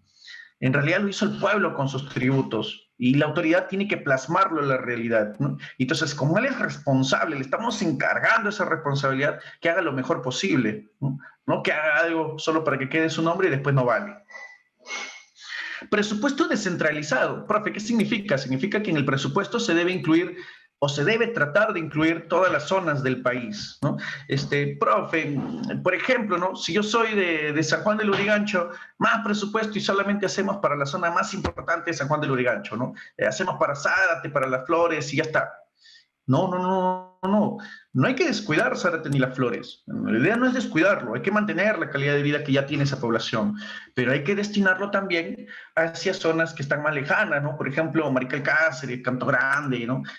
Huáscar, Bayóvar, ¿no? Santa María, ¿no? Hay que destinarlos para esas zonas también, ¿no? Entonces el presupuesto tiene que ser descentralizado. Si tú hablas de país, no todo puede ser Lima. Hay gente que tiene friaje en Puno, hay gente que afronta el dengue en la selva. Entonces el presupuesto tiene que llegar acorde a la realidad de la situación de cada zona geográfica en nuestro país. Multianualidad, te dije que era multianualidad. Todos los años hay que presupuestar algo mayor al anterior. Infraestructura y competitividad. Profe, ¿qué es infraestructura? La creación de carreteras, de puentes, calzadas, edificios, ¿no? etc., etc., que permiten el desarrollo del comercio. Por lo tanto, decimos que se genera mayor competitividad. Por ejemplo, ¿no? Yo te comento algo, yo pongo de ejemplo mi distrito, porque hay que ser conscientes de que el desarrollo de infraestructura en mi distrito ha ocasionado que se aperturen muchos negocios. En mi distrito, antes, si alguien vive en San Juan del Urigancho y recuerda cómo era la avenida Vice, simplemente eran 2 pistas, ida vuelta, ¿no? Un auxiliar inconclusa y luego tierra por todos lados, ¿no? Sobre todo si recuerdas el 8 de Vice. Hoy en día, tú miras el 8 de Vice y sobre todo si extiendes la avenida Vice, hay alamedas, se han aperturado negocios, hay semáforos inteligentes en algunas partes. En la parte del 8 de Vice hay un metro, llegó Tambo, llegó Rústica, ha llegado farmacias, se construyó un hospital, hay áreas verdes, la estación del tren, ¿no? La infraestructura de la estación del tren todavía acerca mucho más a la gente, ¿no? Y hasta se ha vuelto común que el supermercado se llene. Y entonces, la infraestructura permite el desarrollo de competitividad. Ya estos ejes son los que debes anotar cuando tú también desarrolles el presupuesto. Y el último punto, reglas fiscales y sostenibilidad de finanzas. Respeta las reglas fiscales. Profe, ¿cómo respetar las reglas fiscales? Existen autoridades que asumen y que no les gusta respetar lo que otra autoridad en el pasado haya hecho, ¿no? Si ya lo firmó el municipio, recuerda, cuando tú eres representante de un municipio o de un gobierno regional o del país, ¿no? Eres representante de una institución. Quien firme y se compromete en el pago es la institución estatal.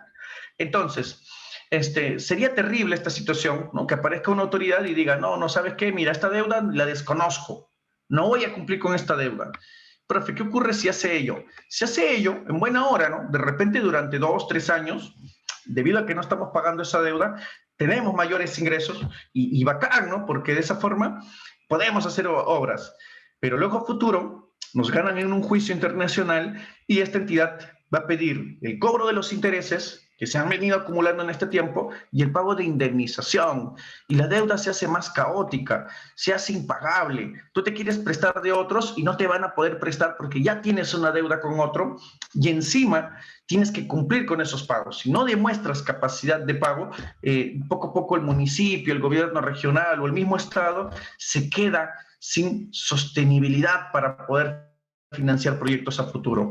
Entonces, respeta las reglas fiscales. Aquí hay que tener en claro cuáles son todas las reglas fiscales para que de esa forma mantengas la sostenibilidad de finanzas. Pregunta clase.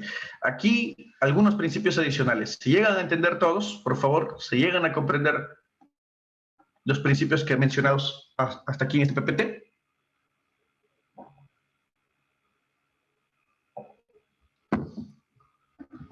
Me dicen que sí, todo bien.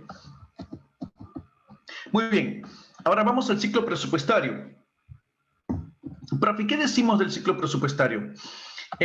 Las fases por las cuales pasa un presupuesto público. Mira, yo te dije que el presupuesto, este es el ideal a cómo debió desarrollarse el presupuesto y cómo se desarrolla todos los años. Está un antes, la ejecución, y está el después, que es el resultado. Vamos a la parte de antes. En el antes, algunos a estas 2 etapas, ¿no? A estas 2 etapas en conjunto, le ponen así, le ponen elaboración. Algunos le colocan así, elaboración. Profe, y en realidad esta elaboración, ¿con qué tiene que ver? Esta elaboración tiene que ver con la programación y la formulación. ¿A cargo de quién está esta elaboración? Está del Ejecutivo, del Poder Ejecutivo. Sí, por ahí la elaboración, está a cargo del Poder Ejecutivo. Profe, ¿qué es la programación? La programación, que normalmente empieza en el mes de mayo, es cuando dentro del Ejecutivo, el Ministerio de Economía y Finanzas le encarga a una entidad llamada así, llamada Dirección General de Presupuesto Público, ¿no? Así se llama esta entidad, Dirección General de Presupuesto Público. Esta entidad comienza a localizar a todos los gobiernos regionales, locales, autoridades autónomas que existen en nuestro país, diseñando una plataforma virtual o al menos acondicionada para que ellos puedan colocar ahí todos los ingresos y gastos que tienen presupuestados para el 2020. Es una chamba tremenda para esta entidad. En el mes de mayo, si tú fueras alcalde de algún distrito, la Dirección General de Presupuesto Público te va a decir, alcalde, ya te envié la contraseña, ya te envié esta data para que tú puedas llenar ahí todas las estipulaciones de ingresos y gastos y ahí los archivos o los anexos para que me envíes la documentación, la documentación de las obras que tú vas a realizar, ¿no? A esa es la Dirección General de Presupuesto Público. Pero una vez que ya se tiene toda esa estimación de ingresos y gastos que más o menos se proyectan, una vez que ya se tiene, viene la etapa de formulación. O sea, ya culminó la programación, ahora viene la formulación. Y en la formulación, el MEF se va a reunir con todo el Consejo de Ministros. Profe, Consejo de Ministros, ¿qué es esto? En la reunión de Consejo de Ministros está el presidente de la República, ¿no? El presidente de la República, tu presidente, y también se va a encontrar el presidente del Consejo de Ministros, ¿no? Actualmente el señor Walter Martos, ¿no? El presidente del Consejo de Ministros. Pero ¿quién más? Los otros 18 ministerios adicionales, ¿no? Los otros 17 ministerios adicionales además del MEP. Ministerio de Educación, de Salud, de Transporte, Producción, Violencia contra la Mujer, o bueno, Ministerio de la Mujer y Población Vulnerable, ¿no? Agricultura, Ambiente, etc., etc., todos los ministerios, ¿no? Comercio Exterior, Turismo, etc. Y todos los ministerios también exigen del gobierno, porque son representantes de una cartera, exigen y piden gastos destinados a su ministerio, ¿no? Cada quien tiene gastos, ¿no? Educación quiere incrementar gastos, salud quiere incrementar gastos, etc., etc. Pero ¿qué se hace en esta reunión? En esta reunión se discute, se debate qué se aprueba, qué no se aprueba, de acuerdo a las políticas del gobierno. ¿Qué se hace, qué no se hace? Oye, mira, necesitamos gestión de riesgo, ya hay que hacer esto, pero ¿a costa de qué? No, ya no construimos tantas carreteras, transporte y comunicación pitea, ¿no? Oye, pero luego, ¿cómo hacemos? Ya, el otro año le damos mayor prioridad. Este año reducimos esto, este año incorporamos esto, apuntamos más a educación, apuntamos más a salud, etc., etc. Y encima se establece en qué periodos se va a ejecutar ello, ¿no? Porque recuerda, esto es con dinero que se va a obtener todavía el otro año. Entonces aquí hay que prever en qué meses se va a comenzar a destinar todos estos gastos. Por eso es que se dice que lo que se elabora aquí es una estructura funcional programática.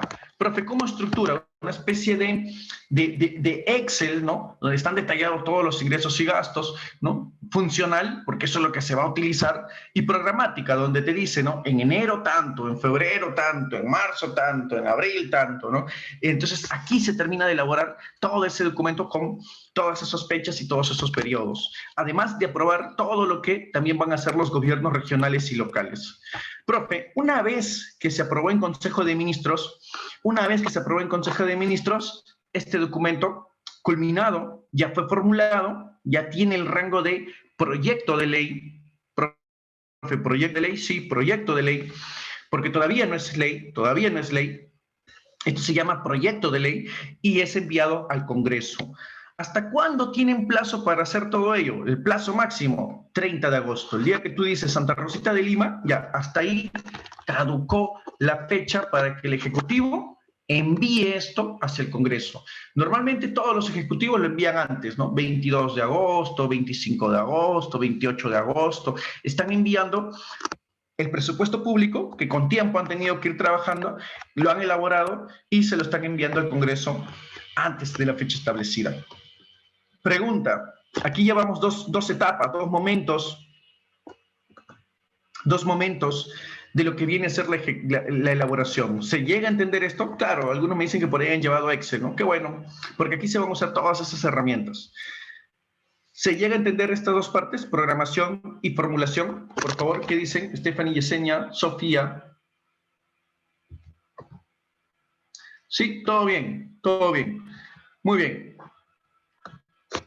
Ahora, pasemos al segundo punto. Profe, el 30 de agosto, ¿qué pasó? Se termina de crear el documento, ¿no? Ya se acaba de elaborar el documento. En el Ejecutivo se acaba de elaborar. Más importancia es el MEF, pero ya se culminó de elaborar el documento. El Ejecutivo se dice en general. Profe, ¿y ahora a quién se le enviaron? Al Legislativo. ¿Qué tiene que hacer el Legislativo? El Legislativo tiene hasta el 30 de noviembre para aprobar el presupuesto. Profe, ¿por qué tanto plazo? Lo que pasa es que el Legislativo, el Congreso, tiene que llamar a cada ministro, cada uno de los ministros, para que explique su sección de gasto, ¿no? Para que explique cómo es que va a ejecutar todo ese gasto. Y no solamente ellos, sino también a las autoridades autónomas, por ejemplo, ¿no? Jurado Nacional de Elecciones, que expliquen los gastos. Profe, ¿y los ingresos quién los explica? Los ingresos los explica el Ministerio de Economía y Finanzas, ¿no? En este caso, María Antonieta Alba Luperdi, ella tendría que explicar toda la sección de ingresos. Los ministros explican gastos, cada uno explica gastos, y el MEF explica la sección de ingresos. Eso hasta el 30 de noviembre. Si el Congreso está de acuerdo, entonces aprueba el presupuesto público. ¿Y qué dice aquí? Dice que solamente hasta el 30. Si no es aprobado, el Ejecutivo lo hace mediante decreto legislativo, lo que habíamos visto al inicio, ¿no? Si no es hasta el 30 de noviembre, entonces el Ejecutivo lo aprueba por decreto legislativo. Profe, y el Congreso tiene 3 meses para su aprobación. Es bastante tiempo para la exposición y para también el ingreso del MEF, ¿no? Imagino, profe, que esto lo estarán acabando en octubre, finalizando octubre, ¿no? Iniciando noviembre. Mira, entiende que el Congreso es población, ¿no? Profe, es población, claro. ¿De dónde salen ellos? Del pueblo. Entonces hay que preguntarnos cómo es el pueblo. ¿Cómo es el pueblo? ¿Es organizado o desorganizado? A ver, yo te pregunto a ti, cuando a ti te decían, joven, señorita, en el colegio, ¿no? Te dejamos un proyecto de investigación, tienes 3 meses para indagar, ¿no? ¿Cuándo comenzabas a investigar sobre tu proyecto? ¿Cuándo comenzabas a armar todo tu proyecto para presentarlo en el colegio? Así, honestamente, empezabas así, ¿no? Ni bien te dejaban la tarea y decías, oye, tengo 3 meses, ¿no? Ahorita comienzo y cosa que cuando finalizo, ahí culmino, ¿no? Y la mayoría, ¿no? Siempre suele responder, profe, faltando una semana, profe, faltando 2 días, ¿no? Un día, ¿no? Profe, antes de entrar a clases, la mañanita, me levantaba a las 4 de la mañana temprano a avanzar mi proyecto, ¿no? Y otros incluso en el salón estaban ahí, ¿no? Escribiendo todavía sus últimos ajustes de su proyecto. Ya, en recreo, dicen, ¿no? Ya, eso habla mucho acerca de cómo somos como ciudadanos, ¿no? Por eso yo siempre planteo, ¿quieres cambiar, no renegar mucho del sistema político? Tenemos que cambiar nosotros. Cambiamos nosotros, fomentamos principios, fomentamos valores, y entonces podemos nosotros decir que la sociedad podría cambiar y mejores elementos tendríamos de representantes. Lo mismo pasa en el Congreso. En el Congreso, la gente pues está aprobando el presupuesto 28, 29, 30 de noviembre, ¿no? Algunos casos, ¿no? Exagerados, 30 de noviembre en la noche, ¿no? Hoy día no salimos hasta que no se apruebe el presupuesto. Antes que el presidente de la República se despierte, ya tiene que estar aprobado el presupuesto, ¿no? 1 de la mañana, 2 de la mañana, ¿no? Están ahí discutiendo y aprobando el presupuesto público. Entonces, eso es la aprobación, ¿no? El Congreso discute y en la reunión del Pleno, o sea, todos los 130 congresistas aprueban el presupuesto. Profe, aprobado el presupuesto, ¿qué viene? Se le envía el proyecto al presidente. Si no hay ningún problema, el presidente lo promulga. Profe, ¿qué es eso de promulgar? Significa que el presidente no observa el proyecto. ¿Hasta cuándo tiene para promulgarlo? Hasta el 15 de diciembre. Si no hay ninguna observación, hasta el 15 de diciembre el presidente promulga el documento. Y tiene hasta el 31 de diciembre para publicarlo en el diario El Peruano, porque mientras no esté publicado no se ejecuta. Tiene que estar publicado. ¿Cuándo empieza a ejecutarse? El 1 de enero. Entonces tiene hasta el 31 de diciembre para poder publicarlo en el diario El Peruano. Y la ejecución, viene la etapa de ejecución. La ejecución, que es el año fiscal, viene desde el 1 de enero hasta el 31 de diciembre. Atención aquí, clase, para que te acuerdes, facilito para que te acuerdes. Profe, el presupuesto público se ejecuta durante ese año. ¿Cualquier autoridad la ejecuta? Claro, la autoridad que sea competente y que sea responsable. Pero hay una entidad que se encarga de verificar la ejecución legal del presupuesto, que es la Contraloría General. Imagínate que hay un alcalde que diga, no, ¿sabes qué? Mira, este presupuesto dice puente, ya no lo voy a hacer puente, voy a hacer mejor 2 carreteras que justo pasan por el costado de mi casa, ¿no? Qué chévere, así mi casa se hace un negocio tremendo, ¿no? Y así, pues, mi casa se revaloriza, se recotiza. No, así no fue aprobado el presupuesto. Y si van a haber cambios, hay que verificar si esos cambios son legales o no son legales, ¿no? O si la autoridad está siendo provechosa en su beneficio. Para eso está la Contraloría General. La Contraloría General, anótalo ahí. Profe, ¿qué hace? Para que te acuerdes, ¿no? La Contraloría controla la ejecución legal del presupuesto público, supervisa la ejecución legal del presupuesto público. Durante el año de ejecución es la Contraloría la que está constantemente verificando si está habiendo o no está habiendo un correcto llevado a cabo del presupuesto, ¿no? Después del año fiscal sigue el siguiente año y en el siguiente año hay que saber los resultados. ¿Qué fue del año 2020? ¿Nos faltó? ¿Nos sobró? Y eso se analiza el 20 de junio. Profe, ¿quién lo hace? Una serie de contadores convocados por esta entidad, la Dirección General de Contabilidad Pública. ¿Qué hacen los contadores? Sacan la cuenta. ¿Cómo se llama el documento donde voy a tener todo el resultado del presupuesto público? Cuenta General de la República. En este documento yo voy a tener si el resultado fue favorable, fue desfavorable dentro del presupuesto público. Profe, ¿cómo quiere que me acuerde? Fácil. Contadores, Dirección General de Contabilidad Pública. ¿De qué se encargan? De contar. Ellos van a contabilizar todos los gastos e ingresos que se tuvo en la ejecución. ¿Cómo se llama el documento? Tu mamá cuando venía del mercado, ¿qué sacaba? Sacaba la cuenta. Ahí está, pues, Cuenta General de la República. Este es el resultado de todo lo que le pasó a Perú en el año 2020. Y con eso se acabó el ciclo presupuestario. Pregunta. ¿Hasta aquí todo claro? ¿Todo claro con el ciclo presupuestario? Por favor, opíname a través del chat.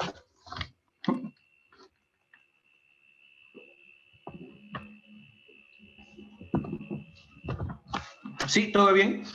A ver, dime qué entidad te diría a ti cómo nos fue en el presupuesto público del año 2018.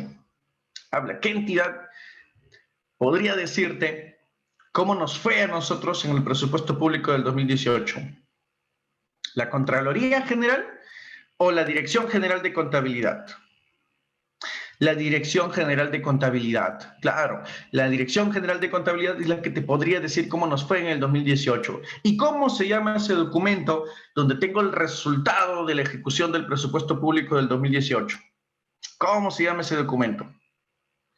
Cuenta General de la República. Ajá, esa es la Cuenta General de la República.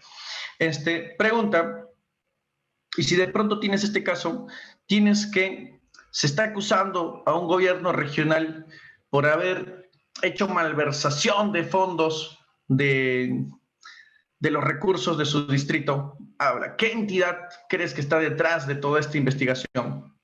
Acusando al gobernador regional porque estaba haciendo malversación de fondos de los recursos en ese año de gestión. La Contraloría General, claro, en ese año, la Contraloría General, ¿no? Les dice, no, ¿sabes qué? Mira, los fondos que tú tenías aquí los estás utilizando de forma inadecuada, no se están utilizando de forma adecuada. Eso es la Contraloría, ¿no? Muy bien. ¿Qué me dicen? Me dicen la aprobación. La aprobación, simplemente el Congreso le llega el documento y ¿cómo les llegó? ¿Te acuerdas que elaboraron el Ejecutivo? El Ejecutivo elaboró un proyecto de ley. El Congreso discute el proyecto de ley y lo aprueba. Cuando lo aprueba, el presupuesto público ya tiene el carácter de ley. Ese presupuesto público es una ley de lo que antes era un anteproyecto. De lo que antes era un proyecto. Ahora, ¿qué más ocurre en la aprobación? Recuerda, exponen todos los ministros su sección de gastos y solo el Ministerio de Economía y Finanzas expone la sección de ingresos. Solo el Ministro de Economía y Finanzas expone su sección de ingresos. Y con eso hasta el 30 de noviembre tienen ellos para aprobar el documento. Y se acabó la aprobación, ¿no? Se acabó la aprobación. Listo. Esperando entonces que esto haya sido entendible, vamos a lo último de presupuesto para entrar a deuda pública, ¿no?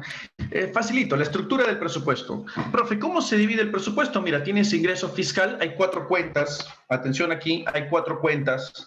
Las cuentas son estas. Ingreso corriente, ¿qué son, profe? Son los ingresos permanentes del Estado. Ingreso de capital. Profe, ¿por qué se le llama de capital? Porque el Estado obtiene ingresos, pero pierde patrimonio. Y son eventuales, ¿no? Son eventuales. Es decir, el Estado está vendiendo o alquilando algo porque obtiene ingresos, pero pierde propiedad. Ojo, cuando yo digo patrimonio, no pienses pierde Machu Picchu, pierde Cuela, no pierde Chan Chan. No, no, no, no. Si yo digo que pierde patrimonio, no digo patrimonio cultural, patrimonio como sinónimo de propiedad. El Estado pierde cosas que le pertenecen, pierden activos que le pertenecen, pero a cambio tiene dinero, ¿no? Es como que el Estado vende algo o alquila algo. Ese es un ingreso de capital. Las transferencias siempre tienen que ver con que te dan dinero y tú no tienes que devolver nada. En este caso, el Estado también tiene ingreso de transferencia. Recibe dinero, pero no otorga nada. Y finalmente, si con todas estas fuentes de ingresos no logras cubrir tus gastos, profe, ¿qué hace el Estado? Se presta. Los préstamos que obtiene el Estado se les llama financiamiento. También es una forma de ingreso. Ingresos corrientes, que son permanentes, ingresos de capital, pierde patrimonio, son eventuales, transferencias, que es recibo dinero y no tengo que devolverlo, y financiamiento, que son préstamos. Profe, ¿y los gastos? Tienen los gastos corrientes, que son gastos permanentes del Estado, ¿no? Son gastos cotidianos que tiene que hacer el Estado. Los gastos de capital, que son aquellos gastos eventuales donde el Estado gasta, pero a cambio recibe patrimonio. El Estado obtiene patrimonio, incrementa su patrimonio. Ese es un gasto de capital. Gastos por servicio de deuda. Profe, ¿qué es el gasto por servicio de deuda? Si aquí te habías prestado, aquí tienes que pagar la deuda, ¿no? Aquí tienes que pagar lo que te has prestado. Entonces, así de manera general, ingresos fiscales y gastos fiscales. Ahora, en el siguiente PPT, cada uno de estos los vamos a ver, ¿no? Vamos a ver cómo son todos los ingresos fiscales y cómo son todos los gastos fiscales. Comencemos. Ingresos fiscales. En ingresos fiscales habíamos dicho los ingresos corrientes. ¿Qué eran los ingresos corrientes? Los ingresos permanentes. Esos eran ingresos corrientes, ingresos permanentes del Estado. Comenzamos. Los ingresos permanentes de nuestro Estado los podemos dividir en dos, los tributos y los no tributos. Profe, dentro de los tributos, ¿qué tenemos dentro de los tributos? Mira, te explico. Dentro de los tributos tienes todo lo de la clase pasada. Profe, las tasas, los impuestos, las contribuciones, ajá, impuestos, tasas, contribuciones, todo lo de la semana pasada. Déjame decirte que el IGB y el impuesto a la renta, ¿no? El IGB y el impuesto a la renta, terminan siendo los más esenciales dentro de los ingresos fiscales. Esto ya lo habíamos visto también en la clase pasada, ¿no? IGB, impuesto a la renta, impuesto selectivo al consumo, eran los 3 impuestos principales de tributos y principales de ingresos fiscales. A ver, dame un momento. Dame un momento, por favor. Ahora sí. Ahora sí. Y vamos a los no tributos. Dentro del no tributo están aquellos que no tienen ese rango, que no tienen el alcance de ese rango, porque el Estado siente que no son establecidos dentro del sistema tributario que nosotros analizamos en la clase anterior, pero sin embargo el Estado también te los impone. Por ejemplo, el caso de las multas.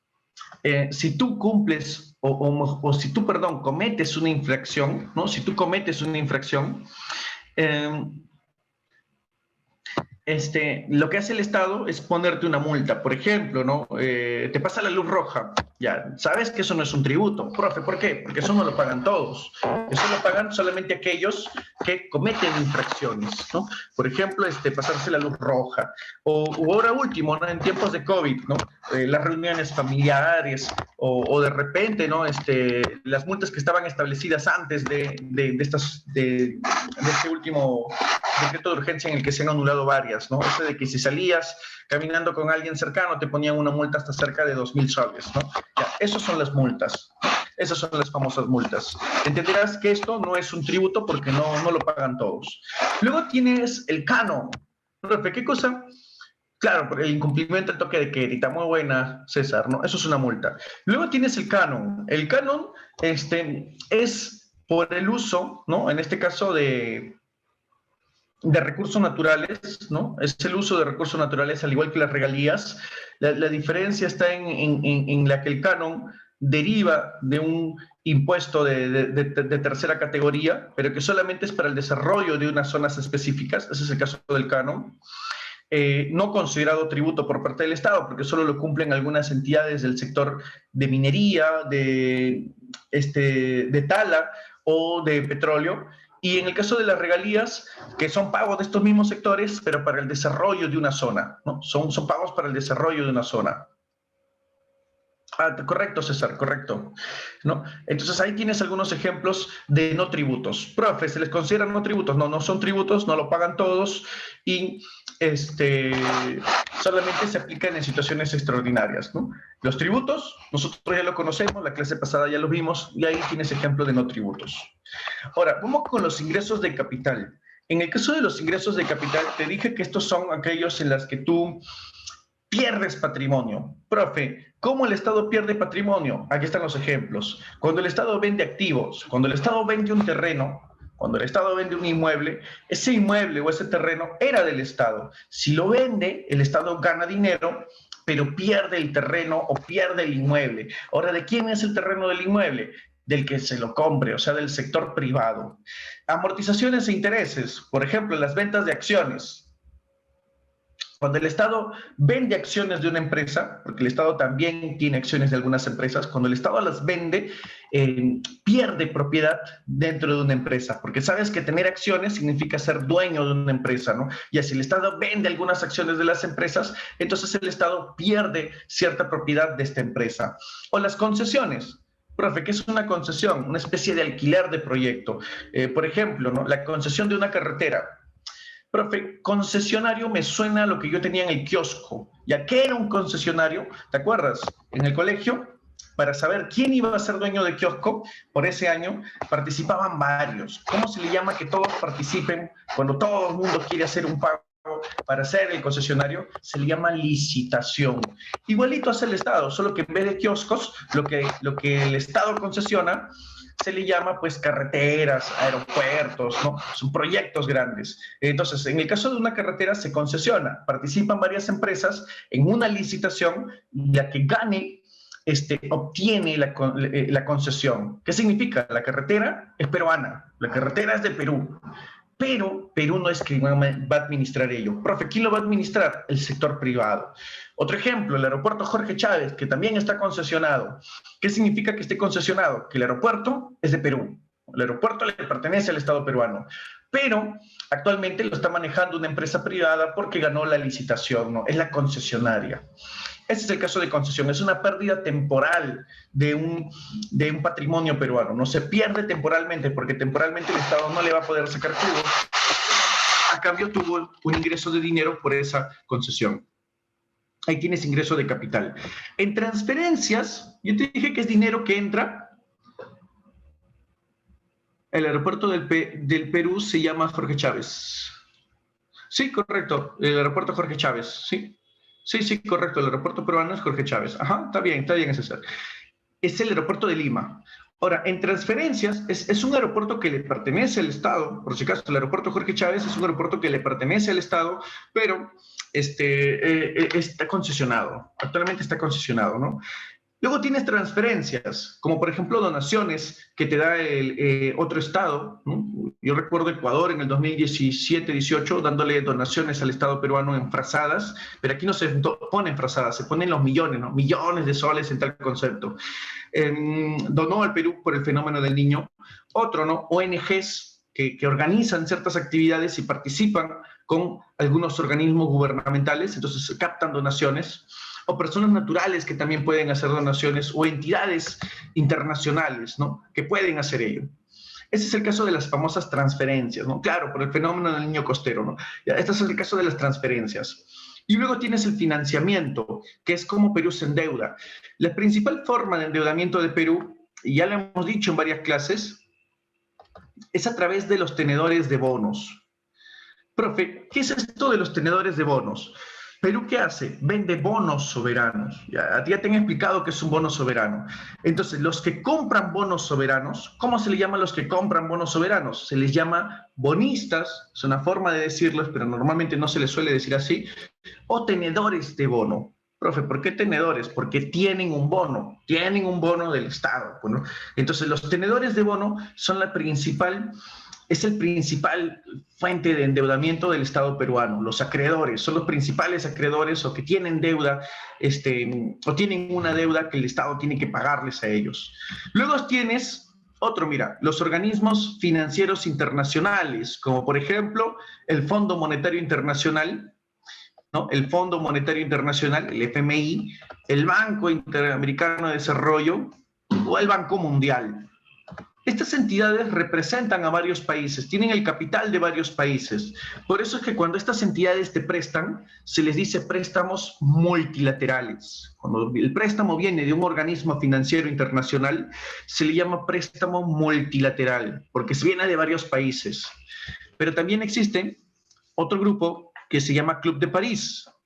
Profe, ¿qué pasa en el Club de París? En el Club de París participan países que hacen préstamos a otros países. Hay dos formas de participar en el Club de París. Profe, ¿cuáles son esas dos formas? ¿Participas prestando o participas prestándote? ¿Perú cómo participa ahí? Prestándose.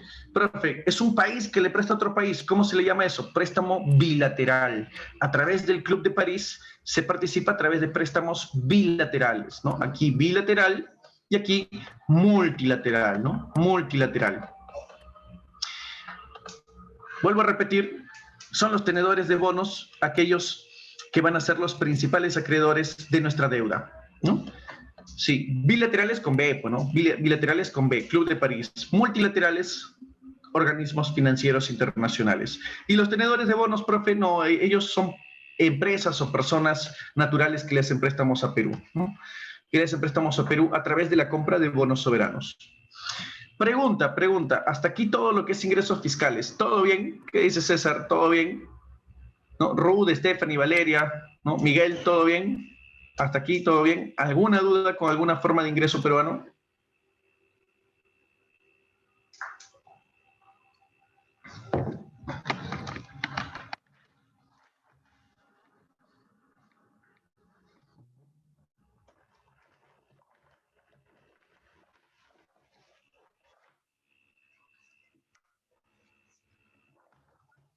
Te explico, mira, el Club de París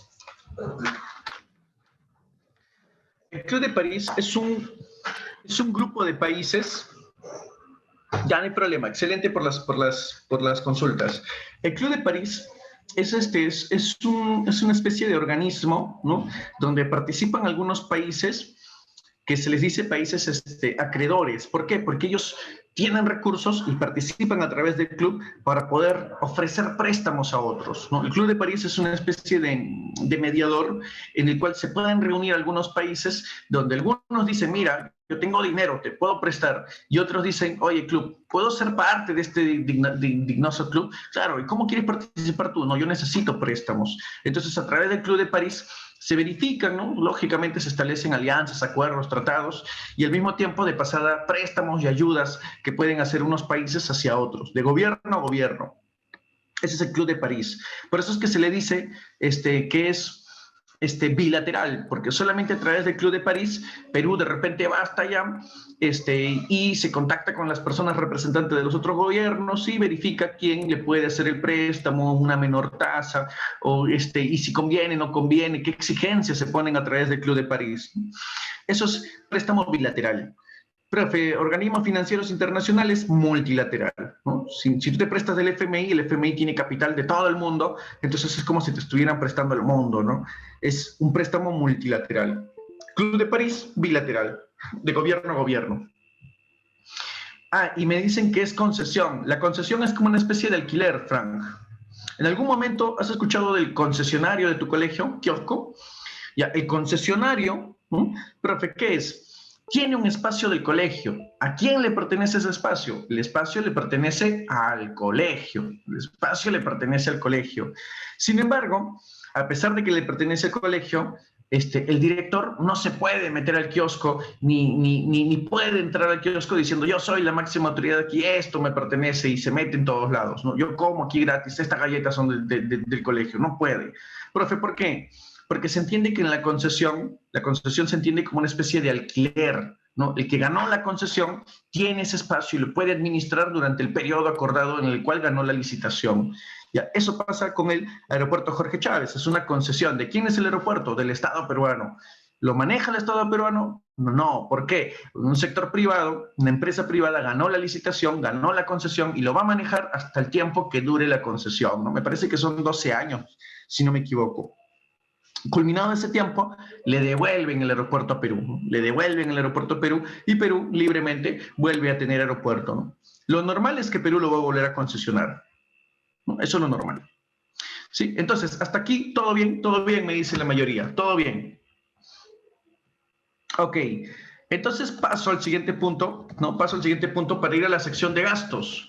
En gastos fiscales, mira, tenemos los gastos corrientes. Profe, ¿qué son los gastos corrientes? Gastos permanentes. En gastos permanentes hay un montón. Tenemos, por ejemplo, el pago a los trabajadores, ¿no? ¿Qué son las remuneraciones? Pago al policía, pago al militar, pago al congresista, pago al presidente, pago a los docentes, a los enfermeros, a los doctores, a los médicos, a los jueces, a los fiscales, etc. Todo trabajador público es un gasto corriente para el Estado. Previsionales, las jubilaciones, el pago a los de ONP es un gasto corriente, ¿no? Es un gasto que se le dice gasto previsional o gasto corriente. Transferencias. Profe, aguante. Transferencias no iba aparte. En ingresos, las transferencias van aparte. Profe, ¿por qué? Porque no es un ingreso permanente. En ingresos, que le donen al Estado no es algo permanente, es algo eventual también. En cambio, en los gastos, que el Estado te done es corriente, es permanente. Profe, el Estado dona, sus programas sociales son donaciones. Por ejemplo, en Pensión 65, ¿qué hace el Estado? Te otorga dinero. En vaso de leche, ¿qué hace el Estado? Te otorga un vaso de leche. En el programa Caliguarma, un tarrito de leche te da un desayuno gratuito, ¿no? Y así sucesivamente. Entonces, las transferencias, que es programas sociales, que es el traslado de recursos a los programas sociales, son gastos corrientes. Si a ti te preguntan qué tipo de gasto es aquello cuando el Estado te regala objetos o los programas sociales, ¿qué viene a ser? Puedes marcar transferencias, son gastos de transferencias, o más genérico, puedes marcar que es un gasto corriente, o mucho más genérico, es un gasto fiscal. Sí, pero las transferencias van dentro de gastos corrientes. Las reservas de contingencia. Profe, ¿qué es esto? Por si A o B ocurriese algún desastre natural. Son gastos que no podemos planificar. Perú no puede decir, oye, el otro año va a haber un terremoto y un tornado, ¿no? Y un huracán en nuestras costas, más 2 tsunamis. Eso no se puede proyectar. Entonces, si ocurriese, ¿no? Si ocurriese, lo que hace Perú es destinar una cifra de todo el PBI a desastres naturales, a prevención de desastres naturales. Entonces a eso se le llama reservas de contingencia. Si ocurre el desastre natural, esto se activa, como por ejemplo el fenómeno del Niño, ¿no? Hubo lo del fenómeno del Niño y ¿cómo es que Perú intentó tratar de dar ayudas de forma inmediata? A través de las reservas de contingencia. Agrégale otro rubro más, otro verdecito más ahí, ¿no? Otro cuadradito. Compra de bienes y servicios. Profe, ¿Perú compra bienes y servicios? Claro, claro. El ejemplo de servicios, los asesores, las asesorías que compra Perú, ¿no? Asesores para congresistas, asesores para tal, esos son servicios contratados por el Estado, a nombre del Estado, porque se paga con dinero del Estado, y que es un gasto corriente, es un gasto permanente. Otro, compra de bienes. Profe, ¿cómo qué bienes? Por ejemplo, para el ejército, ¿qué se va a comprar? Armas, ¿no? Armas, uniformes, tanques. En salud, para el próximo año, ¿qué vamos a comprar? La vacuna del COVID. Ya, esto es un bien que va en gasto corriente. Camilla, profe, más oxígeno, ya. Todo esto son gastos corrientes. Vamos a otro, gastos de capital. En gastos de capital, yo te dije, son gastos que hacemos y en el cual el Estado aumenta el patrimonio. No, aumenta patrimonio. Por ejemplo de gastos de capital, tenemos este caso, las inversiones económicas, las obras públicas.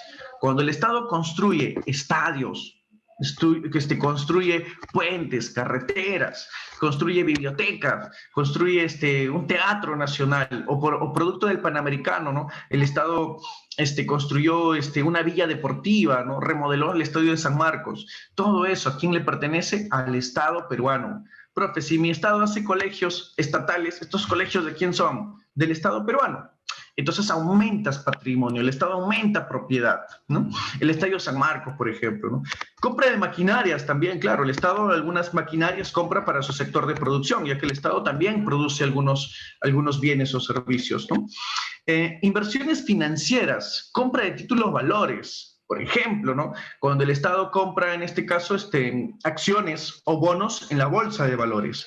Profe, ¿mi Estado también participa en la bolsa? Sí, en la clase de bolsa de valores te han dicho que el Estado también participa. No es mucho, pero a veces nuestro Estado hace eso, ¿no? Participa en la bolsa, compra algunas acciones, bonos, espera que el precio suba, las revende y luego vuelve a tener ingresos, ¿no? Bueno, cuando las compra se les llama inversiones financieras, ¿no? Cuando las compra se les llama inversiones financieras. Claro, por ejemplo, ¿no? Dicen por ahí, profe, no, pero ahí no hubo un gasto, ahí hubo una transferencia, Ángel. La construcción de los departamentos hubiera sido un gasto de capital, pero luego en el siguiente año, ¿qué hace? La dona, ¿no? A los deportistas. Entonces, ¿qué es eso? Una transferencia, ¿no? Porque lo está donando. Se vuelve transferencia, porque es una donación. ¿Sí? Listo. Y gastos por servicio de deuda. Profe, en el caso de gastos por servicio de deuda, si te prestaste en el anterior, por aquí hay que cumplir pues, con el pago. Y viene con las amortizaciones y los intereses. Profe, ¿qué diferencia hay entre uno y otro? Te explico. Si tú en financiamiento te prestaste 100.000, ¿sí? Vamos a imaginar que te has prestado 100.000 en financiamiento, entonces por aquí toca devolver. Cuando tú devuelves los mismos 100.000, al devolver estos 100.000 o parte de los 100.000, esto se le llama amortización. Profe, ¿qué es? Es la devolución del capital. Profe, y cuando yo devuelvo 10% de estos 100.000 que me prestaron, o sea, voy a devolver 10.000 más, ¿qué vienen a hacer estos 10.000 más? Los intereses, el precio por el préstamo. Devolver el mismo monto que me presté es el pago del principal. Pero devolver el adicional, ¿no? Que es por algo me prestaron ese monto, por algo me compraron el bono, no para recuperar el dinero, sino para aumentarlo, eso se llama interés. Y con eso hemos culminado la clasificación de ingresos y de gastos fiscales. Pregunta a todos, ¿se llega a entender con claridad gastos fiscales? ¿No? ¿Qué dicen ustedes? ¿Se llega a comprender, se llega a entender qué es un gasto corriente, un gasto de capital y qué es un gasto por servicio de deuda? Sí, por favor, rapidísimo a través del chat. Las transferencias son donaciones, son donaciones. Yo te doy y no recibo nada a cambio. Eso es una donación. En el caso del gasto, algo que debes observar es que las transferencias no están aparte, ¿no? No están aparte como en ingresos. Profe, ¿por qué está dentro de gastos? Porque es algo permanente. En gastos, las transferencias son permanentes. En ingresos no son permanentes. Pero en gastos sí son permanentes. Profe, ¿qué tipo de donaciones hace el Estado? Los programas sociales. Los programas sociales para nuestro Estado son donaciones, porque te los regala, ¿no? El Estado te regala Caliguarma, te regala pensión 65, te regala beca 18, ¿no? Te regala. El Estado es el que paga. Tú ganas la beca 18, el Estado es el que paga la mensualidad, ¿no? Entonces todo eso es, en este caso, una transferencia, ¿no? Una transferencia de gasto corriente. Listo, no hay más dudas, entonces te digo dos, para que tomes nota ahí de dos conceptos, ¿no? Uno, por aquí, lo voy a tratar de anotar en el chat para que luego tú lo transcribas. No se puede cubrir con financiamiento, así dice la Constitución. No se puede cubrir con financiamiento el rubro de gastos corrientes. Ahí está. Ese es uno. Dos, no se puede aprobar un presupuesto público si no hay partida de gasto al servicio de la deuda. Aproximadamente así dice la Constitución. Profe, en otras palabras, yo le dije que leyeran la Constitución. Si alguno ha leído, seguro ha encontrado estos casos.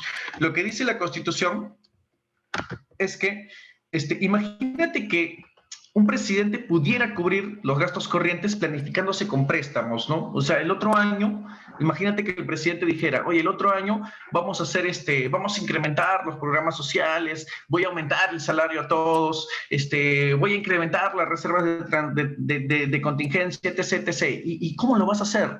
Me voy a prestar, ¿no? Entonces está mal. ¿Por qué? Porque a la larga eso nos ocasiona problemas. Pero en otras palabras, un presidente de la República, todos los gastos corrientes que planifique deben ser calculados o estimados con los ingresos corrientes o con los ingresos de capital que el presidente pueda considerar o creer. De esa forma debe cubrirlos. Profe, ya en la práctica es otra cosa. Si en la práctica vemos que no está alcanzando, pero ya está estipulado el gasto, el presidente podría prestarse, pero en la planificación no. En la planificación, la idea es que tú trates de cubrirlo con tu propio esfuerzo, ¿no? No te proyectes a préstamos, porque si no, eso al final nos trae endeudamiento tras endeudamiento.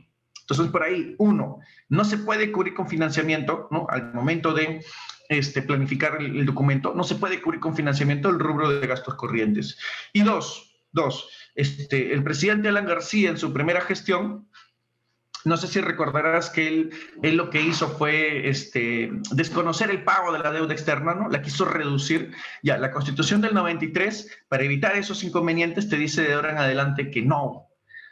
Si tú no pagas la deuda, ¿no? Si tú no estás pagando tus deudas, entonces en el futuro nadie te va a querer prestar. Y si nadie te quiere prestar, te ahogas solito como país, ¿no? Caso Alan García en su primera gestión. No pagó, después le dijo al mundo, quiero que me prestes, y el mundo le dijo que no, porque el gobierno no había cumplido con sus deudas. Entonces, para evitar todo ello, el Congreso de la República tiene la obligación de no aprobar un presupuesto público si no está destinado al pago a su servicio de deudas. Si no hay partida para pagar el servicio de la deuda, no se puede aprobar el presupuesto público. Por eso aquí dice, es una cuenta indispensable para la aprobación del presupuesto. ¿Ya? Y bueno, ya para cerrar el tema, ¿no? Que está bastante sencillo. Cuenta General de la República puede tener 3 resultados. Ya sabes que lo hace la Dirección General de Contabilidad Pública y ya sabes que esto es el resultado de todo el presupuesto. Y el resultado puede ser de 3 tipos. Podemos tener un equilibrio fiscal si los ingresos y gastos son iguales. Esto es teórico, nunca ocurre. Profe, pero en la planificación lo hacemos así. En el resultado sabemos que nunca se va a dar. Millones de soles de ingresos, millones de soles de gastos. Nunca van a ser equilibrio, ¿no? Es teórico. Lo que sí va a haber es un déficit o un superávit. Profe, ¿qué es un déficit? Si los gastos fueron mayores a los ingresos. ¿Qué es un superávit? Si los ingresos fueron mayores a los gastos.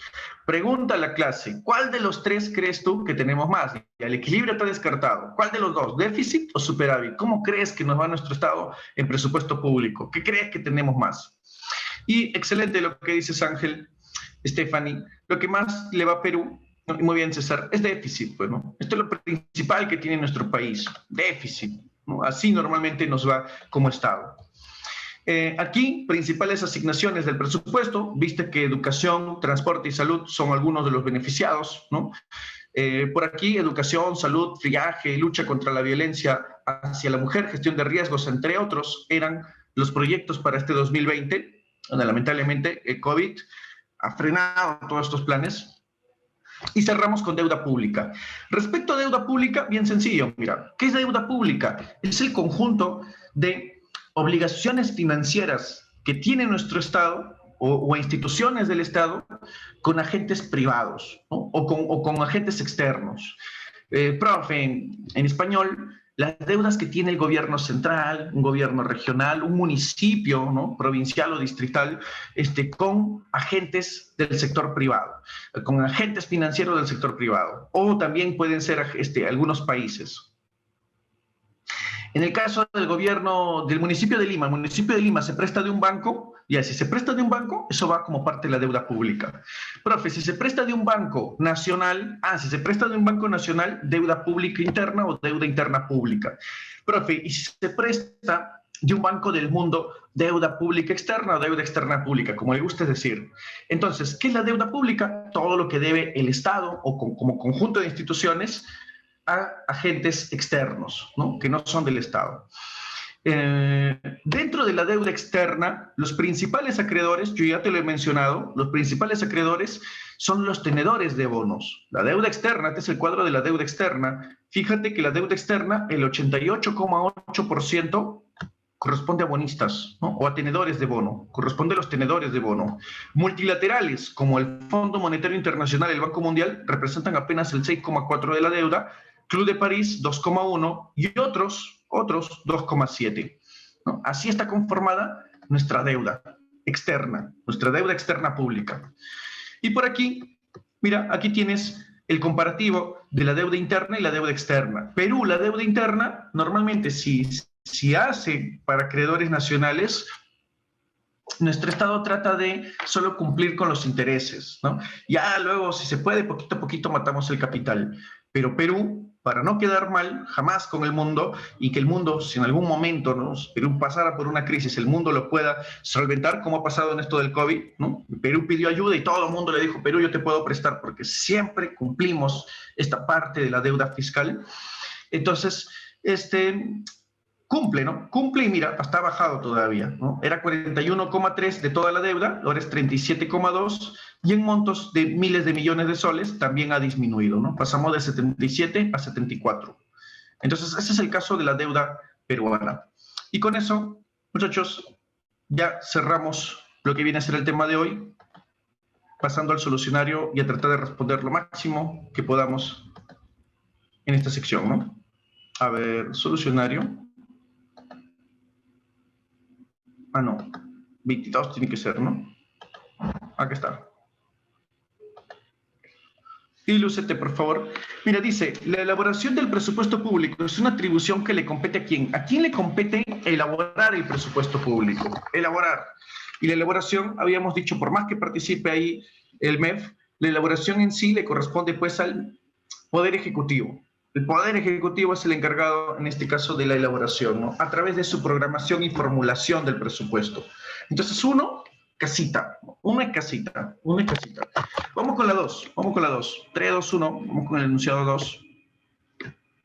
La supervisión legal de la ejecución del presupuesto público, ¿a quién le compete? ¿Quién va a verificar legalmente que se esté ejecutando el presupuesto? ¿No? Profe, sópleme, ya te soplo.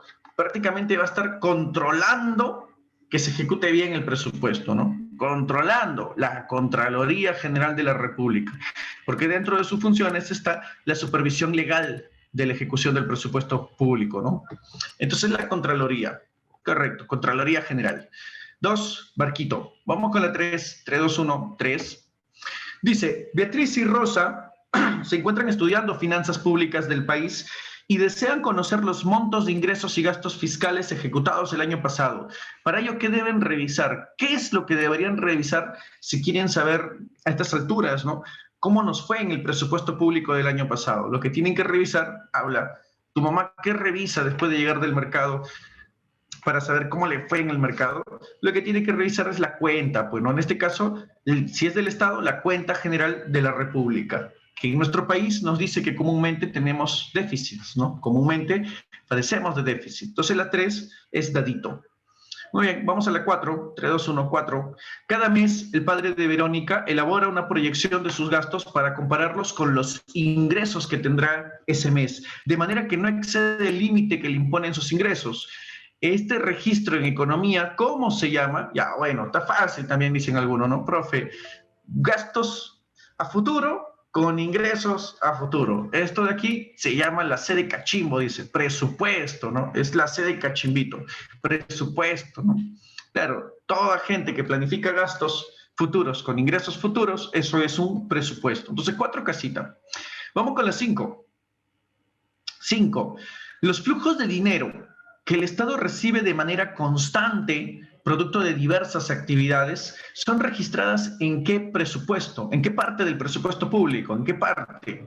Flujos de dinero que nuestro Estado recibe de manera constante, o sea, de manera permanente. ¿Dónde registramos los ingresos que el Estado recibe de manera permanente? Permanente, ¿eh? Permanente, ojo, estamos hablando permanente. Muy bien, los ingresos corrientes, profe, no hay ingresos corrientes, pero yo sé que los ingresos tributarios son ingresos corrientes, ¿no? Los ingresos que vienen por concepto de tributo son ingresos corrientes. Dime, Stephanie. Mira, el ingreso de capital es cuando el Estado recibe dinero, pero pierde algo a cambio. Es eventual. Por ejemplo, ¿no? El aeropuerto Jorge Chávez lo hemos perdido de forma temporal. Es peruano, pero está concesionado. Entonces, al estar concesionado, entendemos que no vamos a tener ingresos del aeropuerto Jorge Chávez hasta que vuelva a acabar la concesión. ¿Qué es eso? Eso es eventual, ¿no? Si el Estado vende una empresa peruana, ¿no? Vamos a imaginar que vende Petroperú, ya, si lo vendemos, no lo podemos volver a vender. Entonces, eso es un ingreso eventual. Es un ingreso eventual. En cambio, los ingresos corrientes son permanentes. Cobrar tributo, no tributo, eso es permanente, ¿no? 5, casita. Muy bien, excelente, Stephanie. Vamos con la 6. Dice, la pandemia que vivimos en los últimos meses ha generado una reducción en la recaudación tributaria a nivel nacional, lo cual a su vez ha afectado en el presupuesto público nuestros. Ya, pues está fácil, pues, ¿no? ¿Qué es lo que ha afectado en sí la pandemia? Si ha afectado nuestros tributos, entonces lo que ha afectado,